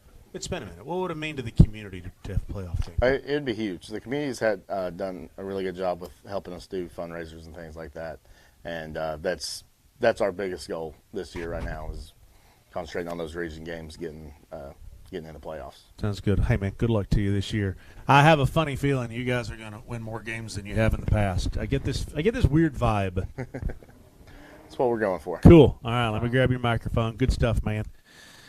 Coach, good to see you. As always, see you next time. Fist pump down here. Hey, by the way, last thing, did you play at Wartburg? No, I played at Supply High School. So you're the first school here that the head coach is not playing for his alma mater. Every single one of them. All right, man. Good to see you. All right, so we're out of order here just a little bit, so we're anxious to see who comes in. We've made it through, so we moved Wartburg up in the place of Bledsoe. So who we've got left, we've got Dwayne Tabor of Bledsoe County, Dwayne Tabor at Bledsoe, I said, J.R. Voiles of Oakdale, David Wilson of Sunbright, and Benson Napier of Coalfield. Coach, how are you? Good to see you, man. Come on up. Get you a little information from me. Appreciate it. Hook this on you. Did you eat the breakfast? I did. Did you eat more than one breakfast? Or? Just one plate. Just one? Hey, that's pretty good stuff right there, David Wilson of Sunbright. First off, I want to ask you about this new region, which has kind of been a hot topic for us here because a lot of these schools are with the new region. Your thoughts about somebody like Rockwood coming into this region? It's tough. I mean, it was already a brutal region. Okay. Anyway. Okay. And then you add Rockwood in it, it's just made a very competitive region even more competitive. I agree with Harriman's head coach, what he said earlier. Top to bottom, this is probably the most competitive region in 1A. Yeah, yeah. And for you, you've been fighting an uphill battle just a little bit. You come off a 1-9 season. How do you turn a corner with your kids in a region where you're bringing a bigger school down in? Well, for me, it's all about controlling stuff we can control. Okay. We can control how physical we are. Okay. We can control our attitude, and it's just that it's a culture thing for me. This being my first year there. Where'd you come from? From Georgia. Okay. Gordon County, Georgia. Okay. Yep. And it's just teaching them how to compete and teaching them to understand that hard work does pay off. You might not see the results immediately, but it does pay off. Just stick with it. David, what does building a culture mean? I hear that phrase all the time. Build a culture. I got to build the culture. I got to change the culture. You're a new guy coming in, another state. How do you build a culture? What does that mean? Well, to me, it all starts in the weight room. Okay. Culture starts in the weight room, 100%. Okay.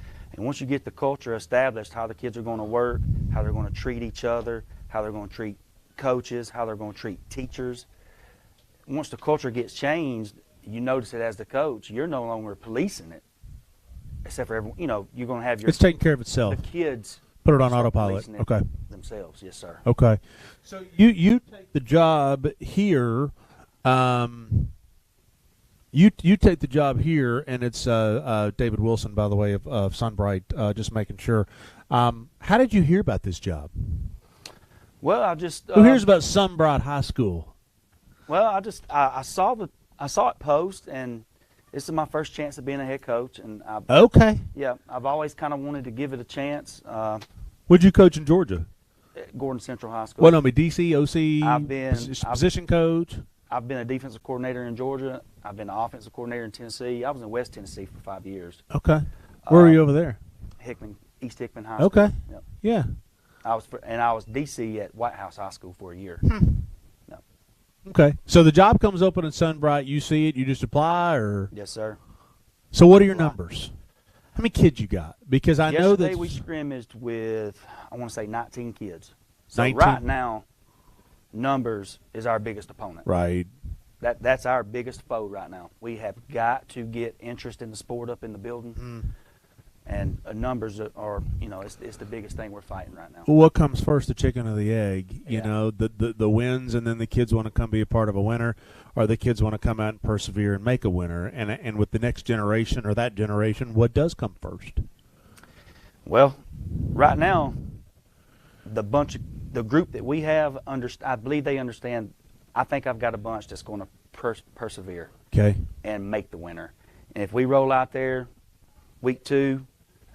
Week 3, week 5, and it looks like we're going to stay at 19 or 20. And like I told them yesterday, if we roll out there with 19 or 20, and by gosh, we got 19 or 20 kids that are totally committed, and we're going to work hard, and we're going to get after people. So we'll build it from there. So you have what, two starters back on each side of the ball? Yeah. Well, there's more than that, but them are just the two. Them are the top 2 that stood out to me. Oh, okay. So Gabe Williams and Willie Failer. What do they play? Gabe is going to be a running back. He was actually an offensive lineman last year. Willie is our starting right tackle. Okay. And then, do you know how many starters you have back? Not really, because you weren't here. Yeah. Doesn't really matter. Defensive side, Leland Nitschke. No relation? No relation. Yeah. Just making sure to the real Nitschke. Ray Nitschke. What's he play? He's defensive end. Okay. Defensive and tight end on offense. He actually plays both ways. And Josh Augerbright. He is a free safety. Free safety. Okay. Well, you're going to find out pretty quick. You got Red Boiling Springs coming up next Friday night. Mm-hmm. Does it feel like football time? It's football time. It's here. It's here. Man. It came up on us quick. We are excited, and I think my boys are excited. And they're ready to go. Sounds good. Coach, good to see you. Welcome to town, man. Yep, nice to meet you. Appreciate you coming out. Absolutely. Grab this from you. And so they will open. Sunbright will open Red Boiling Springs, and at Pickett County, Oakdale, and Rockwood at home, then over at Midway. Coach, appreciate it. Sounds good. You too. All right.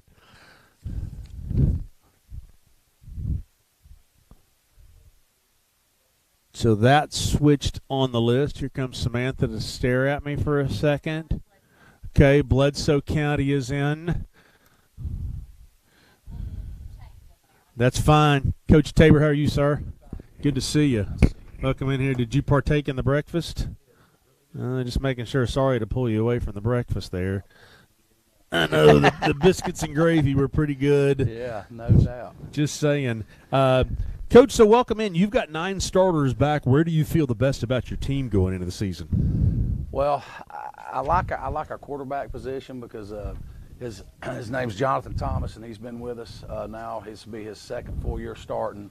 His freshman year, he came in the middle of game 3 and ended up playing the remainder of our schedule in a shortened COVID season his freshman year. But he's got the most experience of any player. We've got a couple of junior linemen that are coming back after good sophomore seasons. But other than that, it's wide open. We're really young. We've got 3 senior starters right now, and we've got probably 2 or 3 freshmen that'll see some extensive time. But pretty our good year. quarterback position's not bad. Pretty good year a year ago. Your regular season, you well, I guess you were what, 7 and 6 and I think 6 and 7 and 5 last year, I believe. ended up 7 and 5. You were 6 and 4, I guess, because you won 1 game in the playoffs, and then you lost to East Robertson in the playoffs. And this year, you start the season at Sequatchie County. Pretty good game with them last year. Yeah, that is our biggest rival. Both communities have been playing for a long time, and I call that the gas station game, because anytime I go get gas in either community, we hear, we have questions about that game. Or like if I'm in Pikeville, there's, Coach, are we going to beat Dunlap this year? Yeah. Or if I happen to be in Dunlap, hey, Coach, we're going to get you this year. And both communities really turn out. And that's normally been a mid-season game, but TSSAA done our region schedules this year. You like that? And, well, yes and no. Okay. In some ways, I like playing the region games later, but we didn't have as much flexibility in scheduling some of those rivalry games because Sequatchie's actually 3A, so we ended up playing game 1. Okay. And that'll be a little bit unique, but it's a big fun crowd at the same time. Oh, yeah, we always have a big crowd. It doesn't matter what the records are for that one. Yeah. Well, I think always when you start with a rivalry game like that, everybody's undefeated. Right, exactly. Everybody comes out, feels really good about it. But you're a playoff team. With the starters you've got back, do you feel like that you can take another step in the playoffs and get to third round? Well, that's our goal. We haven't been to the third round in school history. We have progressed. I've been here. This will be my 5th year. In the previous 4 years, we went to the second round 3 out of the 4 years. Okay.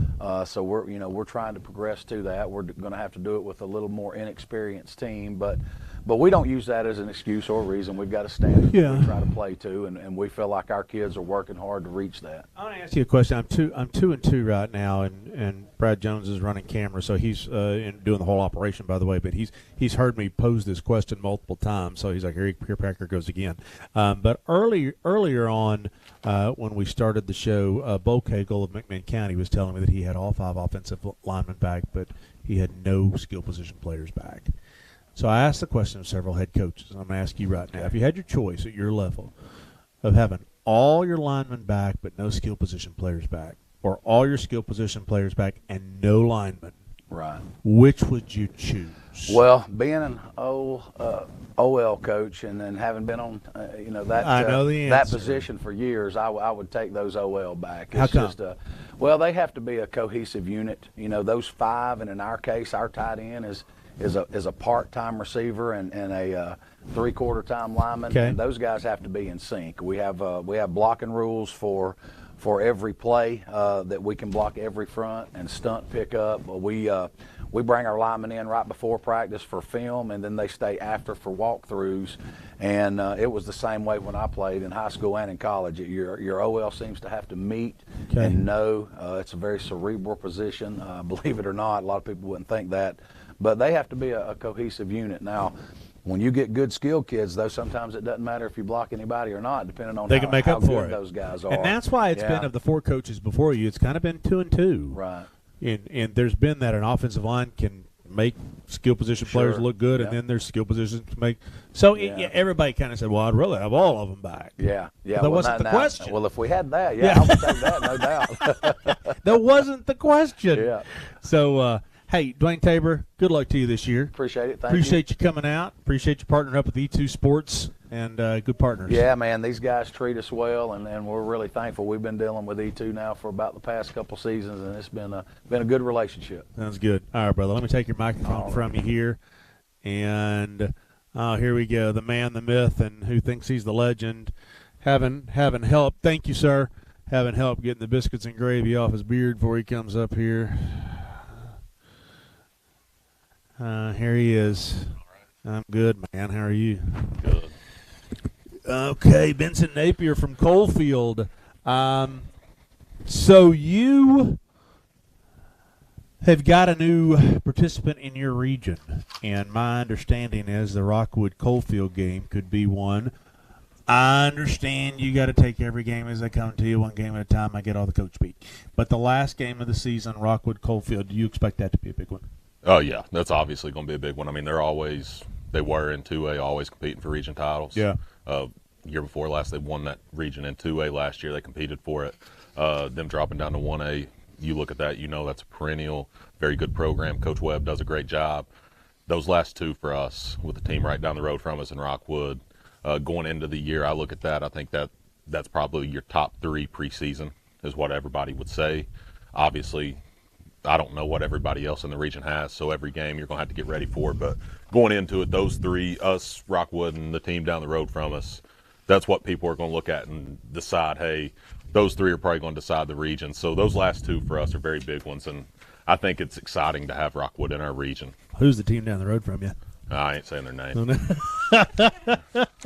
I picked up on that pretty quick that you weren't going to – you kept looking away every time that team down the road. Trying to find your schedule so I can figure – I think I know who that is. But anyway, there's only about 5 miles that separate us. So.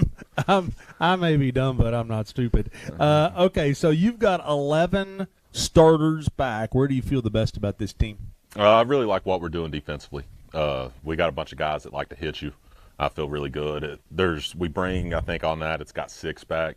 At times last year, we're bringing 8 kids back that were starting for us. So 8 starters back. I feel really good about what we're doing defensively. Coach Jones does a great job for us. We're very aggressive defensively.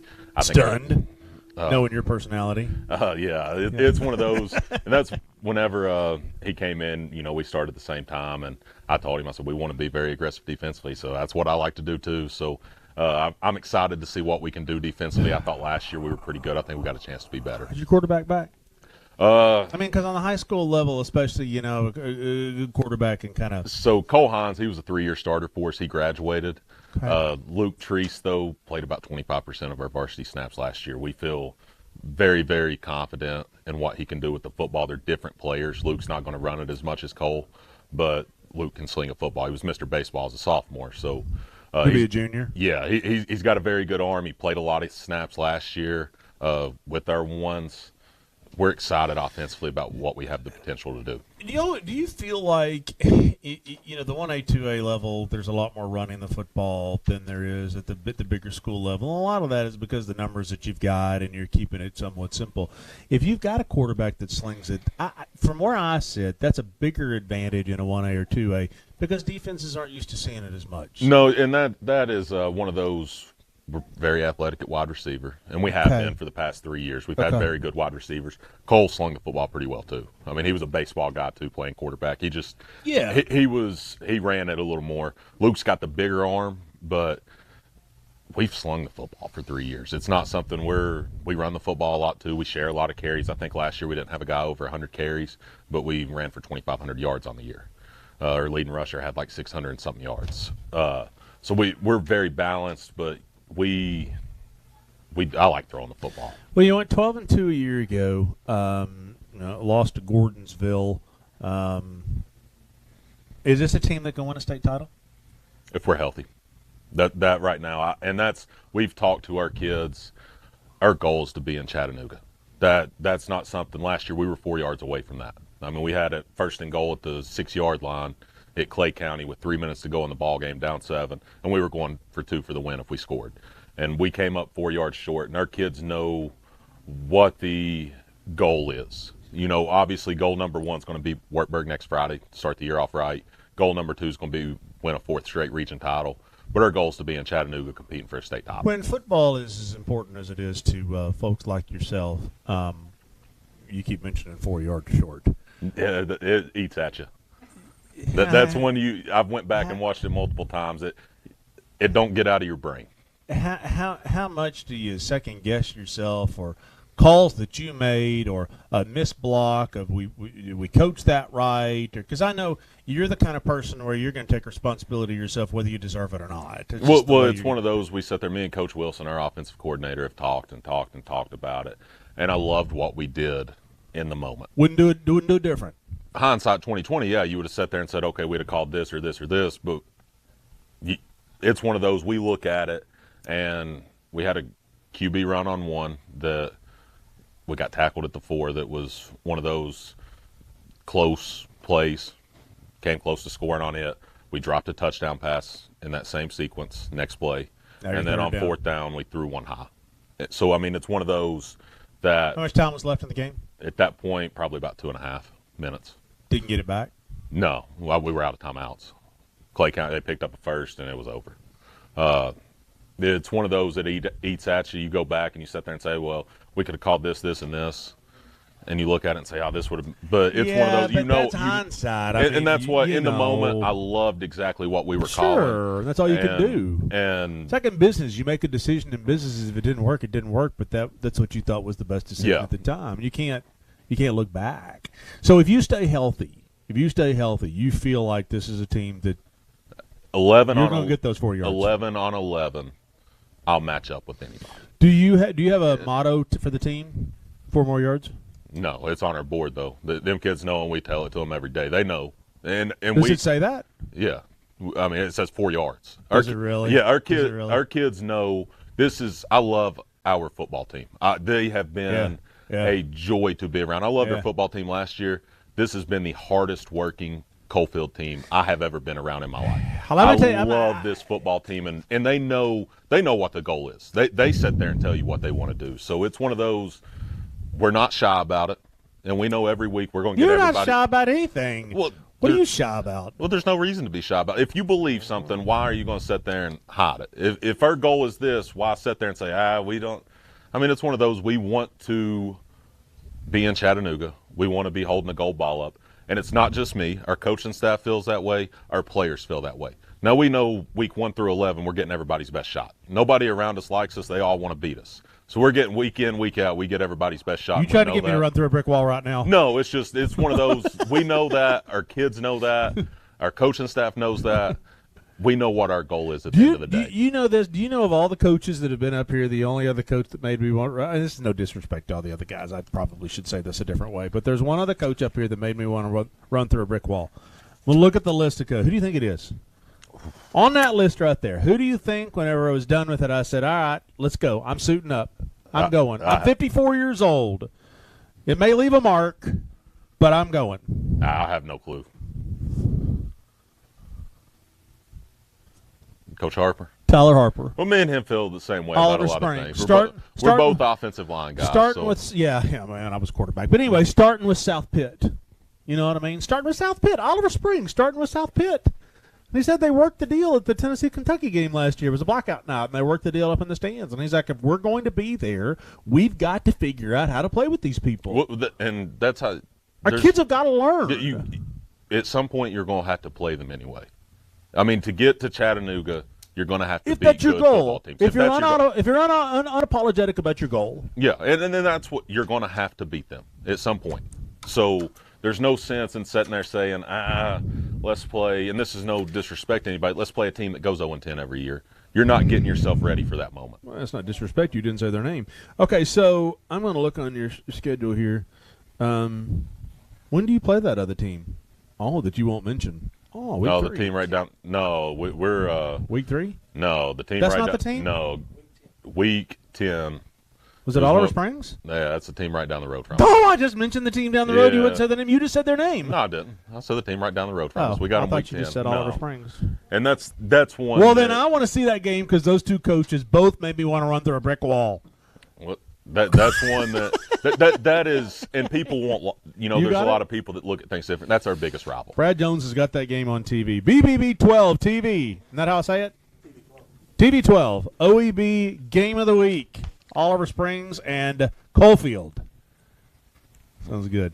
Hey, we'll see what happens. We've talked about the possibility. I've let the last game to be announced. I'm not guaranteeing anything. There's some other games that week. There's Powell West. There's Bradley and Bearden. There's big games. But Coalfield Rockwood's sneaky. That's one that, and I'll have to buy it from Brad. I'm going ahead and telling you now with Rockwood dropping, I think that's going to become a very good rivalry with us too. I mean, that's one that it's two programs that are. I don't think I can afford it. Brad just told me I got to buy it from Brad. Similar. It's already on a Thursday, so well, I mean, we'll work it out. Hey, man, good to see you. Thank you. Appreciate you coming up here as always. Coming down. All right, hang on. Is that the last school? We have one more school. Okay, sounds good. Who's the last one? J.R. Voiles from Oakdale. I thought I already moved him up. Who did I move up? Sounds good. All right. J.R. Voiles from Oakdale. Coach, come on up. You are we're saving the best for last. And you're going to break this. I can tell this one's going to be a good one. Here we go. I lock you in here. J.R. Ewing is here. That's who I'm named after. Are you really? Yeah. My dad was a huge Dallas fan. He named you after J.R. Ewing? Yes, sir. Did it work out? I don't know. I'm not as mean. Ain't got nearly as much money. Well, I'm from the Dallas-Fort Worth area, so that one hits a little bit close to home for me. I'm going to go ahead and pose you a question because if my math is off, here goes nothing. They've heard me ask the question, but I'm kind of having a little fun with this today. If you had a chance to have either all of your linemen back and no skill position players or all skill position players back and no linemen, which one would you choose as a head coach? I've experienced both. Have you? Coming in this year, it's probably more skill returning and less lineman returning. So okay. I'm going to get to experience a little bit of it this year, but I like the line of scrimmage. Being a former lineman myself, I like the big guys. It's funny how the guys have said that. If they were a lineman, they said, I want all the linemen back. Yeah. I mean, you got to score too. So, I mean, it's the skill guys they're fun to work with and everything, the athletic ability and all, but I still like the big uglies. You had a lot of success last year, 7-4. Had you a pretty good year. How do things change in the region this year? It looks like a region that's stacked top to bottom. And now an 8-team region, so 7 of your games are taken care of. Yeah. Your thoughts about Rockwood coming on board? Scheduling was easy. Okay. It didn't take long to do that. Okay. So we got that taken care of. That was pretty quick. positive. Yeah. And then, Rockwood, we've played those guys in the past, and Coach Webb's always had a good football program down there. I played against him when I was in high school, so got some experience with him and everything. Great guy. Not necessarily tickled to death that they're in our region now, but well, there aren't as many places to hide anymore. Yeah, for sure. I mean, and it's competitive from top to bottom. For our region in Single A, I would stack it up against any region in the state. Top One of to the bottom. coaches said that earlier. I mean, and it's probably Coach Tapp, I think. It's week in, week out. Guys have got every team we play's got talent. They've got big guys or they've got skilled guys. Everybody's a tough matchup. You've got 12 starters back, which is a pretty good number. Yeah. I mean, if you can get over 10 starters back, you feel pretty good, and you're above that. Where do you feel the best? Well, I mean, it's kind of misleading a little bit for us because 6 on offense and 6 on defense is the same 6 kids. So, okay. So single A, there single we A go. ball. Welcome to 1A football. They're the same 6. Yeah. So we've got some guys with some experience. For sure, we do have some skill players that's played a lot of snaps and stuff. Having to replace several up front this year, but. We do have guys that have played and things like that, but they maybe not full-time starters on the line. So, well, I've kind of got to ask you this question in 1A football. How do you, when you play some bigger teams, a Coalfield or a Rockwood, for instance, let's just start right there. You want to be as fresh as you can in the second half. And if the same 6 kids are out there the entire game and never get a chance to rest, by the time if they've got bigger numbers than you've got, sure, by a little, how do you manage that? You'll run into especially early in the season, weather and things dictate a little bit of it. So, that it's going to impact everybody, even your really good ball clubs, your Coalfield, your Oliver Springs, your Rockwood, your Harrimans, those guys. They may have 40 to 50 kids on the roster, but in single A ball, you're still playing those same 20 to 25 kids. That's your main first team guys. Yeah. It's kind of the same for everybody. Where they may have a little more depth up front, where they can play 9 or 10 on the line, we're going to have 6 or 7. So those 2 or 3 guys can make a difference, especially early in the heat. You're going to have to forgive me. The older I get, the more I forget. You probably can relate to this, but I remember there was an Oakdale kid that played in the Rivalry Showcase All-Star game. Aloy Vera. Was it this past year or year before? It was the first season of it, 2 years ago. He got in and got to play, didn't he? Yeah, he played for us. He played everything. He was just an athlete. Played all over the place. But in the Rivalry Showcase, in the All-Star game, he played mostly a receiver, but he did get in and make some plays and got the ball a few times. So it was pretty cool. For me, when I set that event up, as much as I like having all the big school kids in there, and that's great, for me, it's about that kid from the small school that gets his chance to play with those guys. He had a blast with it. I felt like he did. Yeah, he had a really good time with it. He just the whole atmosphere around the week of the practice. Good. And of course, he got out of school a couple of days. And that's things. positive. Positive for him. Sure. Yeah. So he was happy about that. But now, looking back on it, when he got to wear the stuff, the rivalry stuff to school and everything. That E2 provided us. Yeah. They, the kids love that stuff. They eat that up, and going up there and getting to watch him and things, that was really cool. His whole family got to come to the game and everything. It was. But really he cool got experience. in and got to play. Absolutely, sure. Because that's the one thing for me in setting up that game, and I guess I'm probably having a conversation in the parking lot here. We're doing this show, but I'm asking you questions about how to get better, just because of the fact that, for me, that's what it's really cool is when the small school kid gets in there with the big school kids, and he gets to rub elbows and see how good he really is. Yeah, and for him, probably what helped him that season, we had scrimmaged Clinton early in the before the season. Okay. And one of their coaches up there, he really was impressed by him and stayed in touch with me. And as this season went, and he kind of asked would he be interested in it. So it was pretty neat to to not only for him to be recognized, but the school to be recognized too. And he got to go up there with some guys. I think Coalfield had some guys up there too, and he knew them from playing and going, in the same county. We didn't have any choice, so we had to let the Coalfield kid. Napier was coaching, you know what I mean? So he was like bringing the water boy trainer. He deserved it too. Those guys, they always have good ball players. Well, 12 starters back this year. The region over there, and I'll say it to you again if you didn't catch us earlier, but the region is stacked with Coalfield, Greenback, Harriman, Midway, Oakdale, Oliver Springs, Rockwood, and Sunbright. There aren't really many opportunities for off nights in that.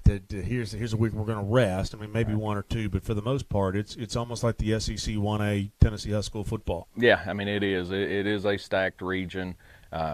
Typically this region, our 5th, 6th, and 7th place teams probably make the playoffs in other regions. And you can look at that year in, year out. That's kind of the way it is. Be fun. We'll have some guys go 5-5 and and not be good football teams. Yeah, and be good football teams sitting at home. So that happens. It's tough, but it's a good region, good competition, and this region too. All the coaches, I mean, they're good guys too. So I mean, it's good to work with them. There's not a lot of hatred and animosity between the coaches and stuff like that. It's good rivalry, good friendships with a lot of these fellas, and look forward to competing against them. Good to see you, J.R. Voiles. Good to see you. Try that again. That was another bad handshake. I've done bad twice. I'm going to take this mic off of you.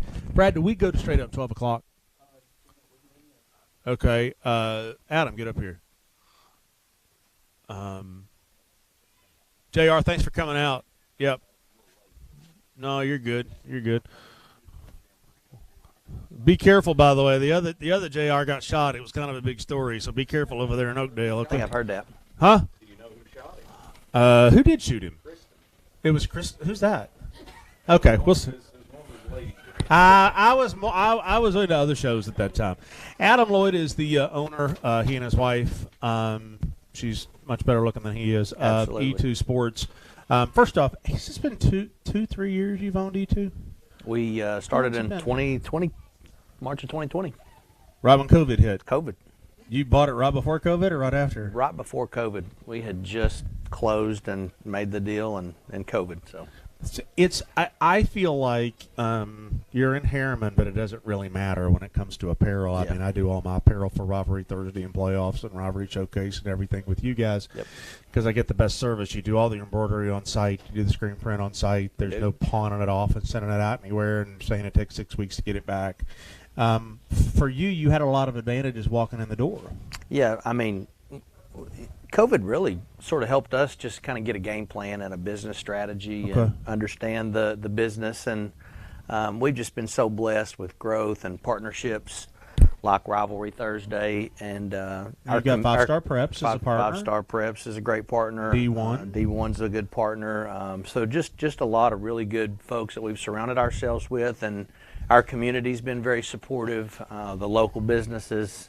It's just really a blessing. It's a lot of fun. Like this event today, for us, we're not here taking orders. We're here fellowshipping with our coaches. We're here, over biscuits and gravy. Over biscuits and gravy. I mean, you tell the coaches we've got biscuits and gravy. They're like, I'm there. It's a done deal. You got Brad Jones and because of the biscuits and gravy. Yeah, it's a lot of fun, and that's really for Samantha and I.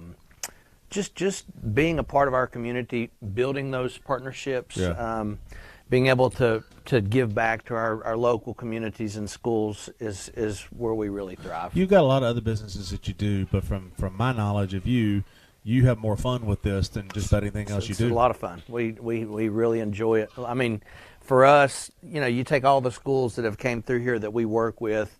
We're part of that in a small way. Sure. Getting to see their success, getting to share in their success, and seeing how they look on the field and react is a lot of fun for us. And we don't publicize this or talk about it a lot, but E2 for us is our family. Our daughters are Ella and Emery, and so we feel like our name is on this, and we want to do right by our community. We want to give back and just be a part of it in that way. So the partnerships that you have, and correct me if I'm wrong, I mean, some work with Nike, some Adidas, some with other, I mean, you're fundamentally, for the most part, Adidas. Yep. For school brands, just a footwear brand, we really shine with Adidas.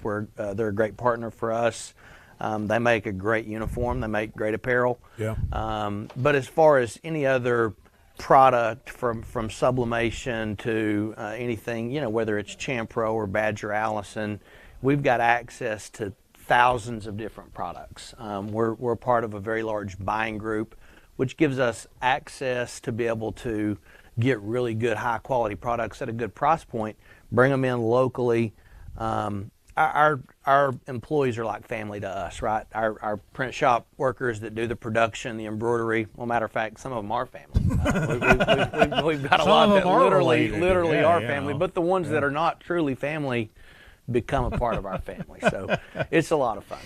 Well, I'll leave you at this. Just a few minutes early, as an endorsement, if you will. I had been with Reno's years ago. I had left and gone elsewhere. I came back. and there's a reassurance because there's so many things to get done when you do what Brad Jones does or what I do, and you're getting ready for our coaches do. Yep. The last thing you want to have to do is fight with the apparel company just to put the darn shirts on. Yeah. And to know that it's taken care of and to know that you don't have to worry about it, I recommend E2 Sports. Obviously, I wouldn't be here if I didn't do that. So appreciate you. Well, we appreciate that. There's a lot of options out there. You got a lot of folks that get things online, but we want you to pay for good customer service here and be a partner. And, I know you can go a lot of other places for any of your apparel needs, sporting goods needs, even your businesses, corporate apparel, polos, and things of that nature. Give us an opportunity to earn your business. And we say E2 exceeding expectations, but now it's really Ella and Emery, our daughter. You know that it's all been a farce the whole time. The whole time. So, Yeah. But we appreciate the opportunity. Give us a call. We'd love to help and do whatever we can. We appreciate Mark and Sounds Brad good. for helping us host this event today. You're leaving me hanging. I was going to get a hug. No. Good.